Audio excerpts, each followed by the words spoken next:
الحمد لله نحمده ونستعينه ونستغفره ونؤمن به ونتوكل عليه ونعوذ بالله من شرور أنفسنا ومن سيئات أعمالنا من يهده الله فلا مضل له ومن يضلله فلا هادي له ونشهد أن لا إله إلا الله وحده لا شريك له ونشهد أن محمدًا عبده ورسوله أرسله بالهدى ودين الحق ليظهره على الدين كله ولو كره المشركون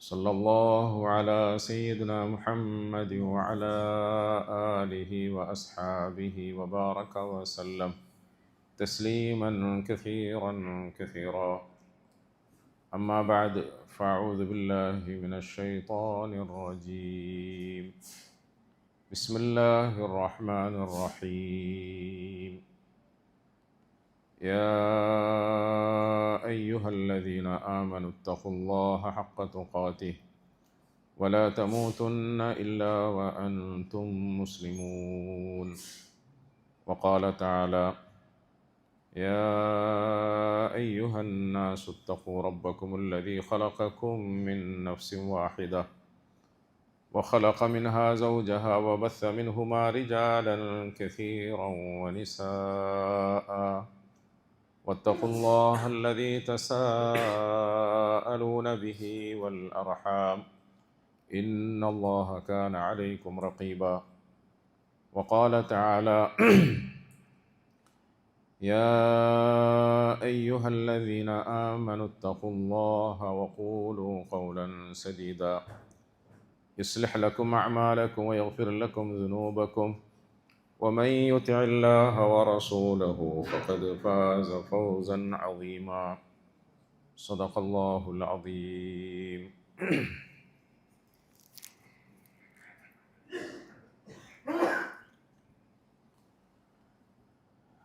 അല്ലാഹു സുബ്ഹാനഹു വ തആല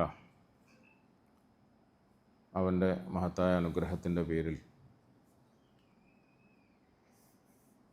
പരിശുദ്ധ ദീനിനെ സംബന്ധിച്ചിട്ട് അല്പസ്വല്പം പറയാനും അറിയാനും അതുമായി ബന്ധപ്പെട്ട് കുറഞ്ഞ സമയം ചെലവഴിക്കാനും ഒക്കെ നമുക്ക് തൗഫീഖ് നൽകി. അൽഹംദുലില്ലാ. അല്ലാഹു തആല ഇതൊക്കെ നമ്മളിൽ നിന്നും നല്ല നിലയിൽ പരിപൂർണമായി സ്വീകരിക്കുമാറാകട്ടെ. ഇതിൻ്റെയൊക്കെ സൽഫലങ്ങൾ നമ്മുടെ ജീവിതത്തിൽ പൂർണ്ണ അർത്ഥത്തിൽ അല്ലാഹു സുബ്ഹാനഹു വ തആല നമുക്ക് നൽകുമാറാകട്ടെ. ദീനിനെ അറിയാനും ദീനിനെ ഉൾക്കൊള്ളാനും ദീനിൻ്റെ മാർഗത്തിൽ തന്നെ നിലകൊള്ളുവാനും നമ്മുടെ മുൻഗാമികൾ ജീവിച്ച മാർഗത്തിൽ ഉറച്ചു നിന്ന് അവരോടൊപ്പം ചേരുവാനും അള്ളാഹു നമുക്കൊക്കെ തൗഫീഖ് നൽകി അനുഗ്രഹിക്കുമാറാകട്ടെ.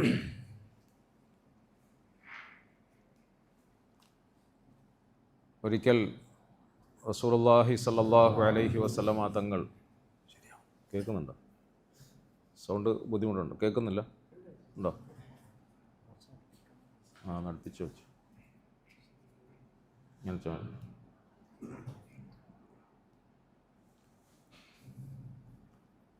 ആയിഷ റളിയല്ലാഹു തആല അൻഹ അവറുകൾ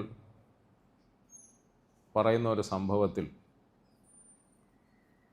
ഒരിക്കൽ റസൂലുള്ളാഹി സ്വല്ലല്ലാഹു അലൈഹി വസല്ലമ തങ്ങളും ഞാനും ഒന്നിച്ചിരിക്കുമ്പോൾ തങ്ങൾ ഒരു പ്രത്യേക അവസ്ഥയിൽ, ഒരു സ്നേഹത്തിൻ്റെയും മുഹബ്ബത്തിൻ്റെയും തുറന്നു പറച്ചിലിൻ്റെയും ഒരു പ്രത്യേക അവസ്ഥയിലെത്തി. ചില സാഹചര്യങ്ങൾ അങ്ങനെ ഉണ്ടാവും, ചില സമയങ്ങൾ അങ്ങനെ ഉണ്ടാവും. ഭാര്യാഭർത്താക്കന്മാരാണ്, മറുഭാഗത്ത് ഗുരുവും ശിഷ്യത്വമാണ്. സ്വകാര്യ നിമിഷങ്ങളിൽ പരസ്പരം സമയം പങ്കുവച്ചപ്പോൾ റസൂലുള്ളാഹി സ്വല്ലല്ലാഹു അലൈഹി വസല്ലമ തങ്ങൾ ഒരു പ്രത്യേക ഹാലിലായി സന്തോഷത്തോടു കൂടി എന്നോട് ചോദിച്ചു, ആയിഷ റളിയല്ലാഹു അൻഹ, എല്ലാം ഞാൻ തന്നെ പറയണമെന്ന്, കുറച്ച് നിങ്ങൾ പറയണ്ടേ? നിനക്ക് എന്തെങ്കിലും ആവശ്യമുണ്ടെങ്കിൽ ചോദിച്ചോളൂ, എന്തെങ്കിലും ആവശ്യമുണ്ടെങ്കിൽ ചോദിച്ചോളൂ. ഞാൻ വീണ്ടും പറയുന്നു, ഒരു ഭാര്യയോടുള്ള ഭർത്താവിൻ്റെ ചോദ്യമാണ്. പാതിരാത്രിയിൽ ഒറ്റയ്ക്കിരിക്കുമ്പോൾ സ്വകാര്യ നിമിഷത്തിൽ നിനക്ക് എന്തെങ്കിലും ആവശ്യമുണ്ടെങ്കിൽ ചോദിച്ചോളൂ എന്ന് പറഞ്ഞു. ഇവിടെ സാധാരണഗതിയിൽ ഒരു സ്ത്രീയെ സംബന്ധിച്ചിടത്തോളം, ഒരു പെണ്ണിനെ സംബന്ധിച്ചിടത്തോളം, ഒരു ഭാര്യയെ സംബന്ധിച്ചിടത്തോളം ഈ അവസരത്തെ മുതലാക്കാം. നമ്മുടെ അനുഭവ ഭാഷയിൽ പറഞ്ഞാൽ ഈ അവസരത്തെ ചൂഷണം ചെയ്യാം. ഇപ്പം എന്ത് ചോദിച്ചാലും കിട്ടും, നല്ല മൂഡിലാണ്. അതുകൊണ്ട് ഇതുവരെയും ഞാൻ പറഞ്ഞിട്ടൊന്നും സാധിച്ചു തരാത്ത ചില വിഷയങ്ങളുണ്ട്, അത് ചോദിച്ചേക്കാം എന്ന് വിചാരിക്കേണ്ടതാണ്. ആയിഷ റളിയല്ലാഹു അൻഹ അവറുകൾ പെണ്ണാണ്, കുടുംബിനിയാണ്, ഭാര്യയാണ്, പ്രായക്കുറവാണ്, നല്ല വിവരവും വിദ്യാഭ്യാസമുണ്ട്. അന്നത്തെ കാലത്ത് നല്ല വിവരവും വിദ്യാഭ്യാസമുണ്ട്. ഇതൊക്കെ ഞാൻ ഓരോന്നും പറയുമ്പോൾ എന്തിനാണെന്നുള്ളത് നിങ്ങൾ ചിന്തിച്ചോണം.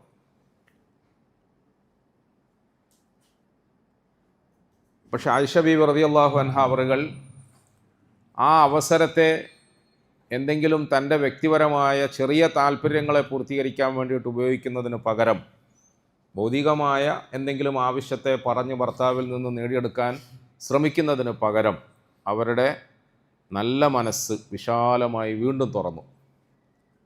അവർ വളരെ താഴ്മയോടുകൂടി ചോദിച്ചു, യാ റസൂലല്ലാഹ് സല്ലല്ലാഹു അലൈഹി വസല്ലം, ഇതൊരു വലിയ അവസരമാണല്ലോ, ഇതൊരു വല്ലാത്ത ചാൻസാണല്ലോ,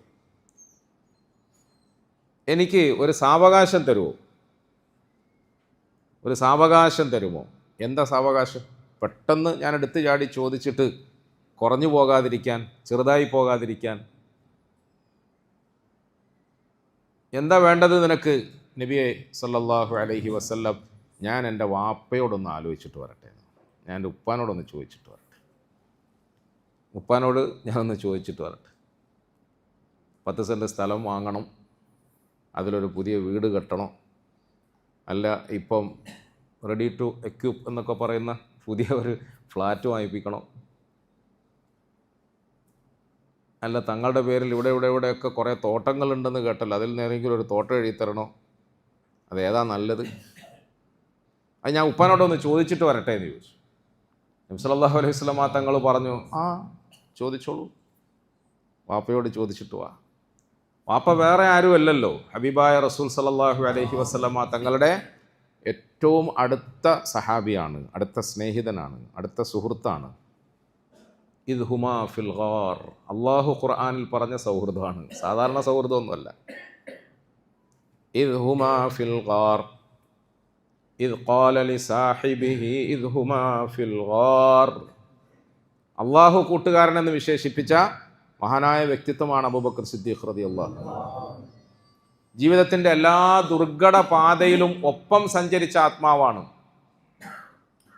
ചങ്ങായി എന്ന് പറഞ്ഞാൽ നമുക്ക് റമദാനിൻ്റെ ഈ തഅലീമിൻ്റെ സദസ്സിൽ പ്രിയപ്പെട്ടവരെ ഒരാഴ്ചയെങ്കിലും ദീർഘമായി പ്രസംഗിക്കേണ്ട പ്രധാനപ്പെട്ട ഒരു ടോപ്പിക്കാണ് ചങ്ങാത്തം എന്ന് പറയുന്നത്, സാഹിബ് എന്ന് പറയുന്നത്. ഖുർആനും ഹദീസും അത്രയേറെ പ്രാധാന്യത്തോടു കൂടി നമുക്കതിനെക്കുറിച്ച് പറഞ്ഞു തന്നിട്ടുണ്ട്. പക്ഷെ നമുക്കതിനെക്കുറിച്ച് ഇപ്പോഴും ഒന്നും അറിയില്ല. അതുകൊണ്ടാണ് നമ്മുടെ ചങ്ങാത്തങ്ങൾ മോശമാകുന്നത്, ബന്ധങ്ങൾ മോശമാകുന്നത്. അത് നമ്മൾ പൊതുവേ പറയാറുള്ളത്, പ്രണയിച്ച് വഴിതെറ്റി വീട്ടിൽ നിന്നും ഇറങ്ങിപ്പോകുന്ന ആൺകുട്ടികളെക്കുറിച്ചിട്ടും പെൺകുട്ടികളെക്കുറിച്ചിട്ടും ഒക്കെ കുറ്റപ്പെടുത്തി മാത്രമാണ് പറയാറുള്ളത്. അതുമാത്രമല്ല, നമ്മളുടെ ഇടയിൽ നിലനിൽക്കുന്ന ചങ്ങാത്തം, സൗഹൃദം, ഇതിനുമുണ്ട് ഇസ്ലാമിക മാനങ്ങൾ. അതൊന്നും നമ്മൾ പാലിക്കാറില്ല, നമ്മൾ ശ്രദ്ധിക്കാറില്ല. ഒരു പരിധി വരെയും മാഷ് നിന്ന് പാത്തിയാൽ കുട്ടികൾ നടന്നു പാത്തു എന്നാണ്. മാഷ് നിന്ന് പാത്തിയാൽ കുട്ടികൾ നടന്നു പാത്തു. മാഷുമാരായി കുടുംബം ഭരിക്കുന്ന, ടീച്ചർമാരായി അഭിനയിക്കുന്ന ഉപ്പമാർ, ഉമ്മമാർ അവരുടെ ജീവിതത്തിൽ തെരഞ്ഞെടുപ്പ് നടത്തിയപ്പോൾ സൗഹൃദത്തിൻ്റെ വിഷയത്തിൽ ഇസ്ലാമിക മാനദണ്ഡങ്ങളൊന്നും പാലിച്ചില്ല. പിന്നെ ആരുടെയോ ഭാഗ്യം കൊണ്ടോ ഭാഗ്യദോഷം കൊണ്ടോ വീട് വിട്ടിറങ്ങിപ്പോകാനും മാത്രം, വൃത്തികേടുകൾക്ക് വഴി തുറക്കാനും മാത്രം മോശപ്പെട്ട സാഹചര്യമായിരുന്നില്ല നമ്മളുടെ തലമുറയിൽ. അതുകൊണ്ടാണ് നമ്മളൊക്കെ ഇങ്ങനെ രക്ഷപ്പെട്ട് പള്ളിയുടെ ഉള്ളിലും അറയിൻ്റെ ഉള്ളിലും വീട്ടിൻ്റെ ഉള്ളിലും ഒക്കെ ഇങ്ങനെ കഴിയുന്നത്. അല്ലെങ്കിൽ നമ്മൾ എന്നെ ചാടി വേടി പോകുമായിരുന്നു, വേലി ചാടുമായിരുന്നു എന്നാണ്. ഏകദേശമൊക്കെ മനസ്സിലാവുന്നുണ്ടാവുമായിരിക്കും അല്ലേ? ഏകദേശം ഇന്നത്തെ പുതിയ സാഹചര്യത്തിൽ കുട്ടികൾക്ക്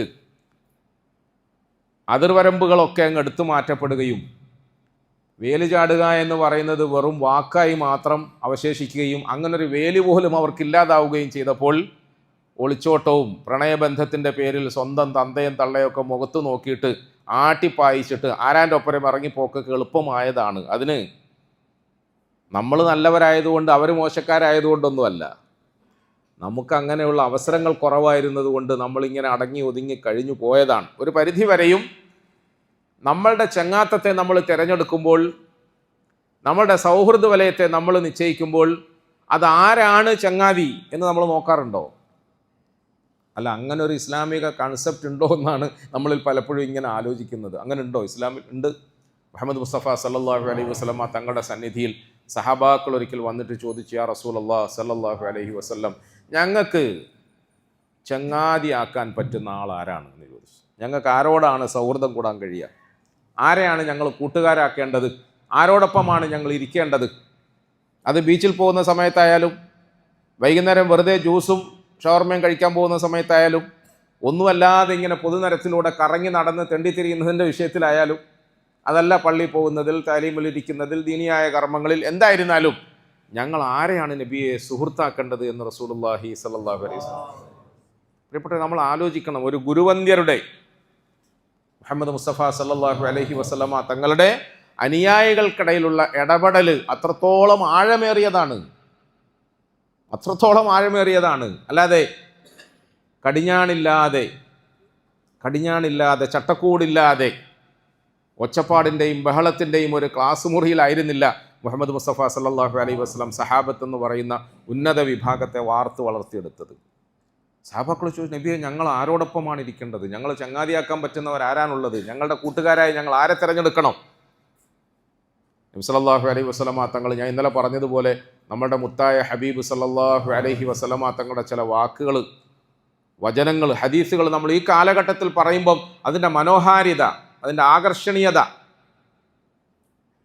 ആ തത്വങ്ങളിലെ ആഴവും പരപ്പും ഒക്കെ ഓർക്കുമ്പോൾ നമുക്കറിയാതെ കോരിത്തെരിപ്പുണ്ടാകും. ഞാൻ ഇന്നലെ പറഞ്ഞില്ലേ, റസൂൽ സല്ലല്ലാഹു അലൈഹി വസല്ലമ തങ്ങൾ ഓരോ വിഷയവും എത്ര ഗഹനമായി, എത്ര രസകരമായി, മഹനീയമായി, മനോഹരമായിട്ടാണ് നമുക്ക് പറഞ്ഞു തന്നത്.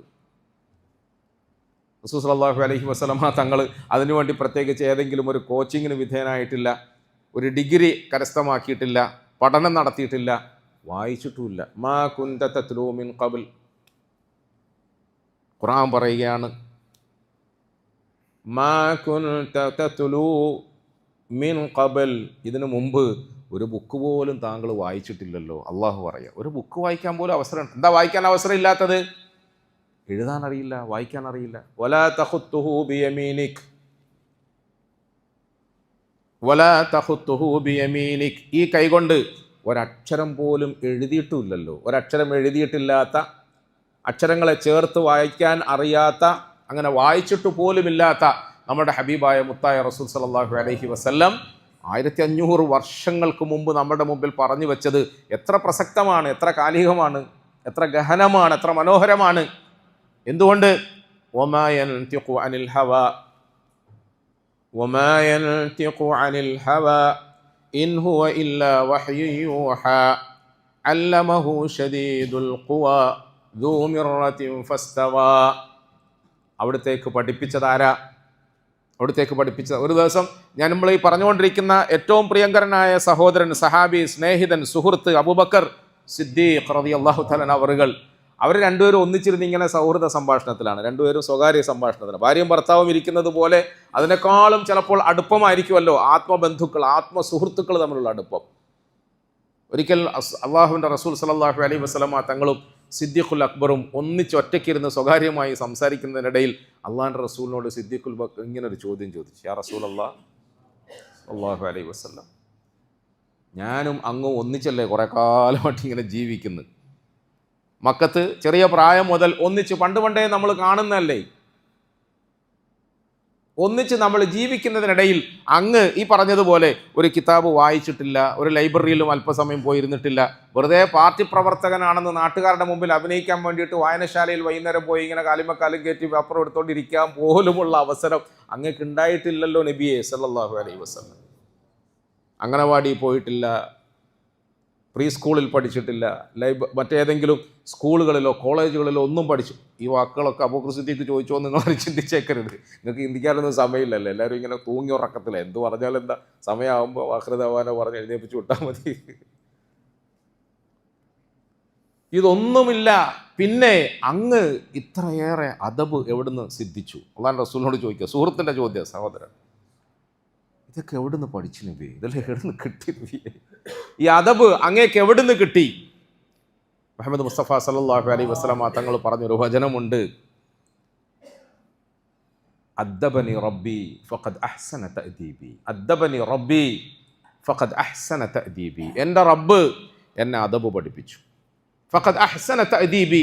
ഭൂമിയിൽ ഏതൊരു ഗുരു തൻ്റെ ശിഷ്യന്മാർക്ക് കൊടുക്കുന്നതിനേക്കാളും, ഏതൊരു പാരൻസ് അവരുടെ മക്കൾക്ക് കൊടുക്കുന്നതിനേക്കാളും, ഒരു രക്ഷിതാവ് തൻ്റെ കീഴിലുള്ള ആളുകൾക്ക് കൊടുക്കുന്നതിനേക്കാളും ഏറ്റവും സുന്ദരമായ, മഹനീയമായ, മഹത്തരമായ, മനോഹരമായ അദബ് എൻ്റെ റബ്ബ് എന്നെ പഠിപ്പിച്ചു എന്ന് റസൂലുള്ളാഹി സ്വല്ലല്ലാഹു അലൈഹി വസല്ലം. അതിൻ്റെ അടിസ്ഥാനത്തിൽ റസൂൽ സ്വല്ലല്ലാഹു അലൈഹി വസല്ലമ തങ്ങൾ എന്തെങ്കിലും സംസാരിക്കുമ്പോൾ 1500 വർഷങ്ങൾക്ക് ശേഷവും അതിൻ്റെ ആശയം പ്രസക്തമായ നിലയിൽ നമ്മുടെ തലച്ചോറുകളിലേക്ക് ആഴ്ന്നിറങ്ങുന്നത്, പ്രിയപ്പെട്ടവരെ, മാ യൻതിഖു അനിൽ ഹവാ ഇൻ ഹുവ ഇല്ലാ വഹ്യു യൂഹാ. അതൊന്നും അവിടുത്തെ സ്വന്തം ഇഷ്ടപ്രകാരം എന്തെങ്കിലും പുലമ്പുകയോ പറയുകയോ ചെയ്യുന്നതല്ല. പിന്നെയോ ഇൻ ഹുവ ഇല്ലാ വഹ്യു യൂഹാ, അള്ളാഹുവിങ്കിൽ നിന്നും നൽകപ്പെടുന്ന ദൈവികമായ ബോധനത്തിൻ്റെ അടിസ്ഥാനത്തിൽ, വഹീൻ്റെ അടിസ്ഥാനത്തിൽ റസൂലുള്ളാഹി സ്വല്ലല്ലാഹു അലൈഹി വസല്ലമ തങ്ങൾ അരുൾ ചെയ്യുന്നതാണ്. അപ്പോൾ സഹാബാക്കൾ ചോദിച്ച്, ഞങ്ങൾക്ക് കൂടെ ഇരിക്കാൻ പറ്റുന്ന ആളുകൾ ആരാ നബിയെ? ആരോടൊപ്പമാണ് ഞങ്ങൾ കൂടെ ഇരിക്കേണ്ടത്? ഉടനെ റസൂലുള്ളാഹി സ്വല്ലല്ലാഹു അലൈഹി വസല്ലം പെട്ടെന്ന് തന്നെ മറുപടി പറഞ്ഞു, ആരെ കാണുന്നത് കൊണ്ട് അള്ളാഹുവിനെ പറ്റിയുള്ള ചിന്ത നിങ്ങൾക്കുണ്ടാകുമോ? ആരുടെ വർത്താനം കേൾക്കുന്നത് കൊണ്ട് നിങ്ങളുടെ അറിവിൽ വർധനവുണ്ടാകുമോ? ആരോടൊപ്പം ഇരിക്കുന്നത് കൊണ്ട് പരലോകത്തിൻ്റെ സ്മരണ വരുമോ, ചിന്ത വരുമോ? അവരാണ് നിങ്ങൾക്ക് പറ്റിയ ചങ്ങാതിമാരെന്ന് റസൂലുള്ളാഹി. നമ്മളൊന്ന് ആലോചിച്ച് നോക്കിയേ. ഇന്നത്തെ കാലഘട്ടത്തിൽ ഇത്രയേറെ പഠനങ്ങളും വായനകളും റിസർച്ചുകളും ഒക്കെ നടത്തിയ ഒരു വ്യക്തിക്ക് ഒറ്റയടിക്ക് ഇത്രയും സമഗ്രമായ നിലയിൽ മറുപടി പറയാൻ കഴിയുമോ? എത്ര രസകരമായ മറുപടിയാണ്. ആരുടെ മുഖത്ത് നോക്കുമ്പോൾ നിങ്ങൾക്ക് അള്ളാഹുവിനെ പറ്റിയുള്ള ഭയപ്പാടുണ്ടാകുമോ? ആരുടെ വർത്തമാനം കേൾക്കുമ്പോൾ ദീനിയായ അറിവിൽ നിങ്ങൾക്ക് അഭിവൃദ്ധി ഉണ്ടാകുമോ, പുരോഗതി ഉണ്ടാകുമോ? ആരോടൊപ്പം ഇരിക്കുന്നതിൻ്റെ പേരിൽ പരലോകത്തെ പറ്റിയുള്ള ഓർമ്മയും സ്മരണയും നിങ്ങൾക്കുണ്ടാകുമോ? അവരാണ് നല്ല കൂട്ടുകാർ, അവരോടൊപ്പം കൂടിക്കോളൂ എന്ന് റസൂലുള്ളാഹി സ്വല്ലല്ലാഹു അലൈഹി വസല്ലം. നമ്മളൊന്ന് ആലോചിച്ച് നോക്കൂ. നമ്മൾ ഇന്ന് തിരഞ്ഞെടുത്ത കൂട്ടുകാരുടെ ഇടയിൽ അങ്ങനെ ഒരു സെലക്ഷൻ നമ്മൾ നടത്തിയിട്ടുണ്ടോ? ഉണ്ടോ എന്ന് നമ്മൾ ആലോചിക്കണമല്ലോ. ആ കൂട്ടുകാർ ബെഡ്റൂമിലെ കൂട്ടുകാരിയെ കുറിച്ചിട്ടാണെങ്കിൽ പോലും നമ്മളൊരു കൂട്ടുകാരിയെ തിരഞ്ഞെടുക്കാൻ പോകുമ്പോൾ, കൂട്ടുകാരി എന്ന് പറഞ്ഞാൽ ഇന്നലത്തെ നമ്മുടെ വിഷയത്തിലെ കഥാപാത്രമായ നമ്മുടെ പ്രിയതമ, ആ പ്രിയതമയെ നമ്മൾ തിരഞ്ഞെടുക്കാൻ പോകുമ്പോൾ അള്ളാഹുവിൻ്റെ റസൂൽ സല്ലല്ലാഹു അലൈഹി വസല്ലം പറഞ്ഞ ഈ വർത്തമാനങ്ങളൊക്കെ മനസ്സിൽ വെച്ചുകൊണ്ടൊരു ആലോചന നടത്തിയിരുന്നെങ്കിൽ എത്ര നന്നാകുമായിരുന്നു എന്നിപ്പോൾ നമുക്ക് തോന്നുകയല്ലേ? അതുപോലെ അവളിപ്പോൾ ചിന്തിക്കായിരിക്കും, പടച്ചവനെ, എൻ്റെ ഉപ്പ ഇയാളെ എനിക്ക് എടുത്തു തരുമ്പോൾ, ഈ കോന്തനല്ലേ എടുത്തു തന്നത്, അയാളെ എടുത്തു തരുമ്പോൾ ഇങ്ങനെയൊക്കെ ചിന്തിച്ചിരുന്നെങ്കിൽ എൻ്റെ കുടുംബജീവിതം എത്ര നന്നാവുമായിരുന്നു എന്ന് അവളും ചിന്തിക്കല്ലേ? പ്രിയപ്പെട്ടവരെ, മുഹമ്മദ് മുസ്തഫ സല്ലല്ലാഹു അലൈഹി വസല്ലമ തങ്ങളുടെ ഏറ്റവും അടുത്ത നല്ല സാഹിബ്, നല്ല കൂട്ടുകാരൻ, അതിനെക്കുറിച്ച് ഇങ്ങനെ ഒരു കാര്യം പറയുമ്പോൾ അതിൻ്റെ ഇടയ്ക്ക് ഇങ്ങനെ അങ്ങോട്ടും ഇങ്ങോട്ടും ഒക്കെ അങ്ങ് പോവാണ് അല്ലേ? അള്ളാഹു നല്ലത് കൂടുതൽ പറയാനും മനസ്സിലാക്കാനും അമൽ ചെയ്യാനും ഒക്കെ നമുക്ക് തൗഫീഖ് തരുമാറാകട്ടെ. കൂട്ടുകാരനെ തിരഞ്ഞെടുക്കുക എന്ന് പറയുന്നതും വളരെ പ്രധാനപ്പെട്ട. ലുഖ്മാനുൽ ഹക്കീം അലൈഹിസ്സലാത്തു വസ്സലാം തൻ്റെ മകനോടൊരിക്കൽ പറഞ്ഞു, അദ്ദേഹം മകന് കൊടുത്ത ഉപദേശം വളരെ പ്രസിദ്ധമാണല്ലോ. ഖുർആനിൽ അള്ളാഹു ഒരു സൂറത്ത് തന്നെ ആ പേരിൽ അവതരിപ്പിച്ചിട്ടുണ്ട്. മകനോടൊരിക്കൽ അങ്ങനത്തെ കുറേ ഉപദേശങ്ങൾ നൽകുന്ന കൂട്ടത്തിൽ ബാപ്പ പറഞ്ഞു, മോനെ, നീ ഒരാളെ ഫ്രണ്ടാക്കുന്നുവെങ്കിൽ, നീ ഒരാളെ ചങ്ങാതിയാക്കുന്നുവെങ്കിൽ, നീ ഒരാളെ സുഹൃത്തായി തിരഞ്ഞെടുക്കാൻ ആലോചിച്ചാൽ നീ എന്താ ചെയ്തിട്ടുണ്ടെന്നറിയോ? അവനുമായിട്ട് ആദ്യം സൗഹൃദം പുലർത്തണം. അവനുമായി ആദ്യം സൗഹൃദം പുലർത്താന്നുള്ള പേര് ചോദിക്കണം, നാളെ ചോദിക്കണം, വീട് ചോദിക്കണം. അങ്ങനെ അവനുമായി ചെറുങ്ങനെ അടുത്തിട്ട് ആദ്യം ഒരു ടോക്കൺ കൊടുത്ത് അഡ്വാൻസ് ഉറപ്പിക്കുക. അങ്ങനെ ഒരു ചെറിയൊരു അടുപ്പം മത്തിയിട്ട് എന്നിട്ട് നീ എന്ത് ചെയ്യണം? അവനുമായി ഉള്ള പെരുമാറ്റത്തിൽ പരമാവധി അവനെ കോപിപ്പിക്കാൻ ശ്രമിക്കണമെന്നാണ്, ദേഷ്യം പിടിപ്പിക്കണമെന്ന്. ശ്രദ്ധിക്കുന്നുണ്ടല്ലോ അല്ലേ? എന്താ ശ്രദ്ധിക്കുന്നല്ലോ? ഒരാളെ സുഹൃത്തായി തിരഞ്ഞെടുക്കാൻ വേണ്ടിയിട്ടുള്ള ഇൻ്റർവ്യൂ എങ്ങനെ ആയിരിക്കണം, അയാളെ സമീപിക്കേണ്ടതിൻ്റെ രീതിശാസ്ത്രം എന്താണ് എന്നൊരു വാപ്പ മോന് പഠിപ്പിക്കുക. ഒരു ഉമ്മയും ബാപ്പയും മോനെ താലോലിച്ച് പോറ്റി വളർത്തി, +2 പാസ്സാക്കി, ഡിഗ്രിക്ക് അയച്ചു. അതിനുശേഷം ആറ്റുനോറ്റ് നേർച്ച നേന്ന് പ്രാർത്ഥിച്ച് ഒരു സ്ഥലത്ത് പൈസ കൊടുത്തിട്ടാണെങ്കിലും ഡോക്ടറായി പഠിക്കാൻ സീറ്റ് കിട്ടി. അപ്പോൾ ഈ കുടുംബത്തിൻ്റെ പ്രതീക്ഷയാണ്, മൂത്ത മോനാണ്, ഞങ്ങളുള്ളതെല്ലാം വിറ്റുപറക്കി ഇങ്ങനെ പഠിപ്പിച്ച് അവനെ ഇങ്ങനെ ഏകദേശം പൊന്തിച്ച് കൊണ്ടുവരികയാണ്. അവസാനം അഡ്മിഷൻ കിട്ടിയിട്ട് പോകുന്ന വേളയിൽ വാപ്പയും ഉമ്മയും ഒന്നിച്ചിരുന്ന് മോനെ യാത്രയാക്കുമ്പം ഈ ബുദ്ധിമാൻ എന്ന് പറയുന്ന, അല്ല ബുദ്ധിരാക്ഷസൻ എന്ന് പറയുന്ന, അങ്ങനെയാണല്ലോ കുടുംബമൊക്കെ സെറ്റാക്കി കുടുംബമൊക്കെ നല്ല നിലയിൽ അഭിവൃദ്ധിപ്പെടുത്തുന്നതിൽ ഇങ്ങനെ കസേരയിൽ ഇരുന്ന അഭിമാനത്തോടു കൂടി ഞെളിയുന്ന ആ ബുദ്ധിരാക്ഷസനായ വാപ്പയും ഉമ്മയും ചേർന്നിട്ട് ഈ മോന് കൊടുത്ത ഉപദേശം, പല ഉപദേശം കൊടുത്തു, ലുഖ്മാനുൽ ഹക്കീം കൊടുത്തതുപോലെ പല ഉപദേശം കൊടുത്തിട്ട് ഒരു ഉപദേശം എന്താ പറയുക, മോനെ ക്യാമ്പസിൽ പറ്റുന്ന ഏതെങ്കിലും നല്ല ഇണയെ കിട്ടിയാൽ പ്രണയിച്ചോളൂ, പ്രേമിച്ചോളൂ, കൂട്ടിക്കൊണ്ടു വന്നോളൂ, പക്ഷേ നല്ല കൊമ്പ് നോക്കിയേ പിടിക്കാവൂ എന്നാണ്.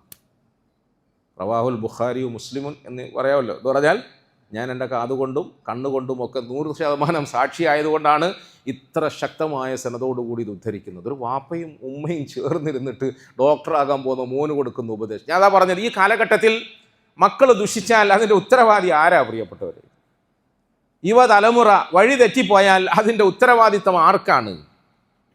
ആ ഉത്തരവാദിത്തം വന്നു ഭവിക്കുന്നത് പലപ്പോഴും നമ്മൾ പ്രകടിപ്പിച്ചിട്ടില്ലെങ്കിലും, ഇതുപോലെ നമ്മൾ പ്രകടിപ്പിച്ചിട്ടില്ലെങ്കിലും, പ്രകടിപ്പിക്കാൻ നാണക്കേട് കൊണ്ട് ഒളിപ്പിച്ചു വെച്ചാലും ഉള്ളിൻ്റെ ഉള്ളിൽ നമ്മൾ കൊണ്ട് നടക്കുന്ന കുറേ സ്വപ്നങ്ങളും അതിനൊക്കെ സ്വാധീനിക്കുന്നു എന്നതാണ് സത്യം. നമ്മുടെ മനസ്സിൽ എന്താ വേണ്ടത്? സ്വപ്നം കാണുമ്പോഴേ വലിയ സ്വപ്നം കാണുക. ആരെങ്കിലും ഒന്ന് നോക്കി പിടിച്ചോ, പക്ഷെ പിടിക്കുമ്പോൾ ശ്രദ്ധിക്കണം, പുളിങ്കൊമ്പ് പിടിക്കണം, നല്ല കൊമ്പിൽ കയറി പിടിക്കണമെന്നാണ്. അള്ളാഹുവിൻ്റെ തൗഫീഖോടുകൂടി ഉമ്മയുടെയും വാപ്പയുടെ ആശീർവാദത്തോടുകൂടി അങ്ങനത്തെ ഒരു കൊമ്പിൽ തന്നെ പിടിച്ച് സുഖമായി ജീവിക്കുന്നുണ്ട്, അൽഹംദുലില്ലാഹ്. ഞാൻ ഏതായാലും 2-3 ദിവസം കൂടെ ഉള്ളൂ, 2-3 ദിവസം എന്നെ സഹിച്ചാൽ മതി. അത് കഴിയുമ്പോൾ നിങ്ങൾ സ്വസ്ഥമാവും, നിങ്ങളെ അത് സ്വതന്ത്രമാക്കും. അതുകൊണ്ട് 2-3 ദിവസവും കൂടി ഇതൊക്കെ നിങ്ങൾ സഹിച്ച് കേട്ടേ പറ്റൂ. നിങ്ങളെ കേൾപ്പിക്കാൻ മാത്രമല്ല, ഞാൻ എന്നെയും കൂടെ കേൾപ്പിക്കുകയാണ്. അള്ളാഹു നമുക്കൊക്കെ നല്ലത് കേൾക്കാനും മനസ്സിലാക്കാനും ഉൾക്കൊള്ളാനും ഒക്കെ ഉള്ള സൗഭാഗ്യം നൽകി അനുഗ്രഹിക്കുമാറാകട്ടെ. ലുഖ്മാനുൽ ഹക്കീം എന്ന മഹാനായ വാപ്പ മോന് കൊടുത്ത ഉപദേശത്തിൽ, നീ ഒരാളെ സുഹൃത്താക്കാൻ തീരുമാനിക്കുമ്പോൾ, ചങ്ങാതിയാക്കാൻ തീരുമാനിക്കുമ്പോൾ അവനുമായി അടുപ്പം സിദ്ധിച്ചിട്ട് ആദ്യം ചെയ്യേണ്ടതെന്നാണെന്നറിയോ?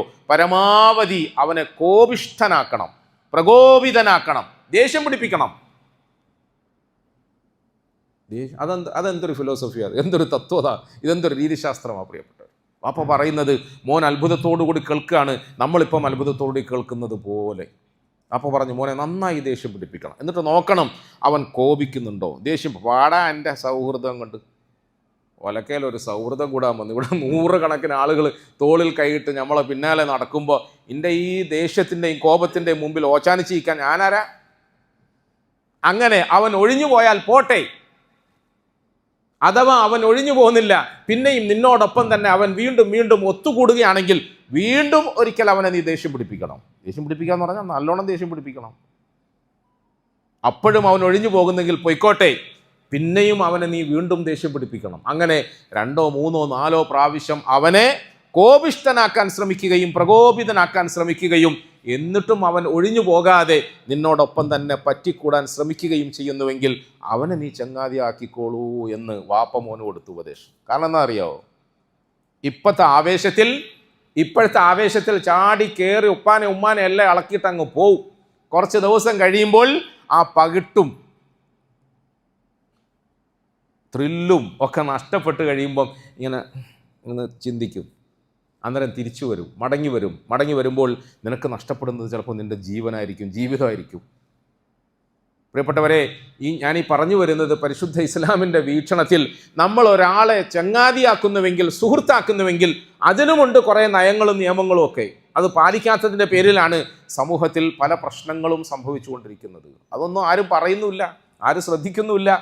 എവിടെങ്കിലും എന്തെങ്കിലും പ്രശ്നങ്ങൾ ഉണ്ടാകുമ്പോൾ അവരെയും കൈക്ക് പിടിച്ചുകൊണ്ട് നമ്മൾ കൗൺസിൽ ചെയ്യാൻ വേണ്ടിയിട്ട് ആ വിഷയത്തിൽ അറിവുള്ള ആളുകളുടെ അരികിൽ ചെല്ലുമ്പോൾ അവരിങ്ങനെ കുറേ തത്വങ്ങൾ നമുക്ക് പറഞ്ഞു തരും. അപ്പോഴാണ് നമ്മൾ ഈ തത്വം കേൾക്കുക. ആ തത്വമൊന്നും ഇംപ്ലിമെൻ്റ് ചെയ്യാൻ ഒരു പക്ഷേ ഈ പാഠം എടുക്കുന്ന, ഈ ക്ലാസ് എടുക്കുന്ന, കൗൺസിലിംഗ് ചെയ്യുന്ന ആളുകൾക്ക് പോലും അവരുടെ ലൈഫിൽ സാധിച്ചോളണമെന്നില്ല. അവിടെയാണ് നമ്മുടെ ഹബീബായ മുത്തായ റസൂൽ സല്ലല്ലാഹു അലൈഹി വസല്ലമ തങ്ങൾ വിജയിച്ചത്. തങ്ങളുടെ സഹാബാക്കൾക്കിടയിൽ തങ്ങൾ അക്ഷരം അറിയില്ലെങ്കിലും വാക്ചാതുരിയോടുകൂടി വർത്താനം പറയാൻ കഴിയില്ലെങ്കിലും ഓരോ സഹാബത്തിനെയും ഓരോ അനുയായിയെയും അങ്ങനെ വളർത്തിയെടുത്തു. നമ്മൾ പറയാൻ വിചാരിച്ചെന്താണെന്നറിയോ?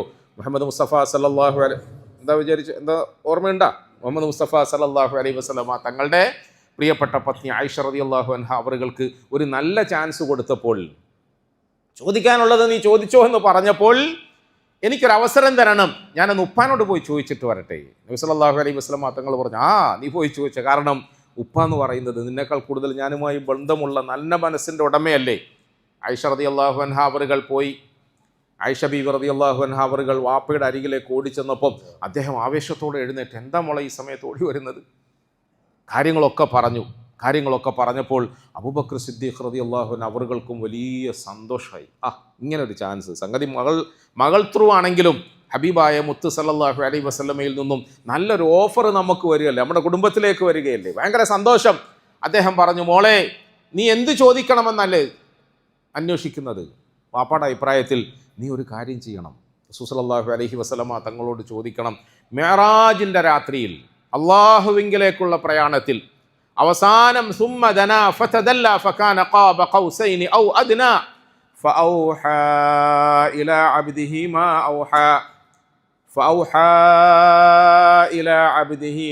ഔഹാ എല്ലാ ആകാശങ്ങളും കടന്ന് അവസാനം അർശിൻ്റെ അരികിലെത്തി അള്ളാഹുവിൻ്റെ സന്നിധാനത്തിൽ നേർക്ക് നേരെ അള്ളാഹുവുമായി സംസാരിച്ചപ്പോൾ അമ്പും വില്ലും തമ്മിൽ എപ്രകാരം ചേരും അതിനേക്കാളും അടുത്ത് ഞെരുങ്ങിയിരുന്നപ്പോൾ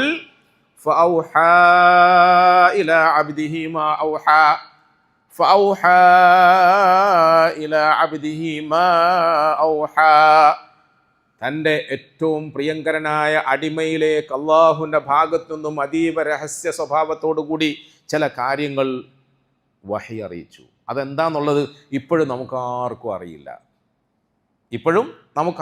എന്താണെന്നുള്ളത് നമുക്കാർക്കും അറിയില്ല. ഔഹാ ഇലാ അബ്ദിഹി മാ ഔഹാ, എന്തോ ചിലത് അള്ളാഹു അവൻ്റെ ഭാഗത്തുനിന്ന് അഷ്റഫുൽ ഖൽഖ് സല്ലല്ലാഹു അലൈഹി വസല്ലമ തങ്ങൾക്ക് മാത്രമായി ബോധനം നൽകി, വഹി അറിയിച്ചു. മോളെ, ഈ ചാൻസ് ഉപയോഗപ്പെടുത്തിയിട്ട് നീ അള്ളാഹിൻ്റെ റസൂലിനോട് ചോദിക്കണം, ആ വഹിയിൽ അള്ളാഹു അറിയിച്ച അതീവ രഹസ്യമായ എന്നാൽ മുത്തുരത്നം പോലെ വിലപ്പെട്ട അമൂല്യമായ ആ അറിവിൽ നിന്നും എന്തെങ്കിലും ഒന്ന് എനിക്ക് തരിക എന്നാവശ്യപ്പെട്ടാൽ മതി. സുബ്ഹാനല്ലാഹ്, എത്ര നല്ല വാപ്പ അല്ലേ. അള്ളാഹു അവർക്കൊക്കെ നല്ല പ്രതിഫലം നൽകി അനുഗ്രഹിക്കുമാറാകട്ടെ. ആ മഹാത്മാക്കളോടൊപ്പം സാധുക്കളായ നമ്മളെയും നമ്മുടെ മക്കളെയും ഭാര്യ കുടുംബത്തെയും ഒക്കെ അള്ളാഹു ചേർത്ത് അനുഗ്രഹിക്കുമാറാകട്ടെ. എത്ര നല്ല വാപ്പ അല്ലേ. ഇത് ഞാൻ എന്തിനാ അതൊക്കെ പറയുന്നത്? ഒരു ഭാര്യയും ഭർത്താവും തമ്മിലുള്ള സ്വകാര്യ സംഭാഷണത്തിൽ ഓഫറാണ്. അതെങ്ങനെ ഞാൻ സാധിച്ചെടുക്കണമെന്ന് അന്വേഷിക്കാൻ വേണ്ടിയിട്ട് മോള് വാപ്പാൻ്റെ അടുത്ത് വന്ന് ചോദിക്കുകയാണ്. വാപ്പ ആ നല്ല ചാൻസിനെ ഉപയോഗപ്പെടുത്താൻ വേണ്ടിയിട്ട് തെരഞ്ഞെടുത്ത മാർഗം എന്താണ്? എന്തുകൊണ്ടാണ് സഹാബാക്കൾ ഇന്നും ലോകത്തിലെ ഏറ്റവും മഹാത്മാക്കളായ ആത്മാവിൻ്റെ ഉടമകളായത്? റളിയല്ലാഹു അൻഹും വറദു അൻഹു എന്നവരെ കുറിച്ചിട്ട് അള്ളാഹു പറയുകയും ഞാനും നിങ്ങളും ഇന്ന് അതേറ്റു പറയുകയും ചെയ്യുന്നത് എന്തുകൊണ്ടാണ് പ്രിയപ്പെട്ടവരെ? വേറൊന്നും നമുക്ക് വേണ്ട. മുഴുപട്ടിണിയിൽ കഴിയുന്ന കുടിലിൽ നിന്നാണ് ആയിഷ റളിയല്ലാഹു അൻഹ അവറുകൾ ഇറങ്ങിയിട്ട് അതിനേക്കാളും കൊടും പട്ടിണിയിൽ കഴിയുന്ന, ഉടുക്കാൻ തുണിയില്ലാതെ ചാക്ക് പുതച്ചു പോയ സിദ്ദീഖുൽ അക്ബർ എന്ന വാപ്പയോട് ഈ ചോദ്യം ചോദിക്കുന്നത്. അള്ളാഹു സുബ്ഹാനഹു വ തആല മനസ്സിലാക്കാൻ നമുക്ക് തൗഫീഖ് തരുമാറാകട്ടെ. വീടും കൂടും മറ്റുമൊക്കെ ഒലിച്ചുപോയ ആളുകൾക്ക് വേണ്ടിയിട്ട് ധനസഹായം ഏർപ്പെടുത്തുകയും അവർക്ക് വേണ്ടി കുറച്ച് വീടുകൾ വെച്ച് വിളമ്പുകയും ചെയ്യുമ്പോൾ നമ്മൾ എത്രയേറെ കൊട്ടിഘോഷിക്കുന്നു.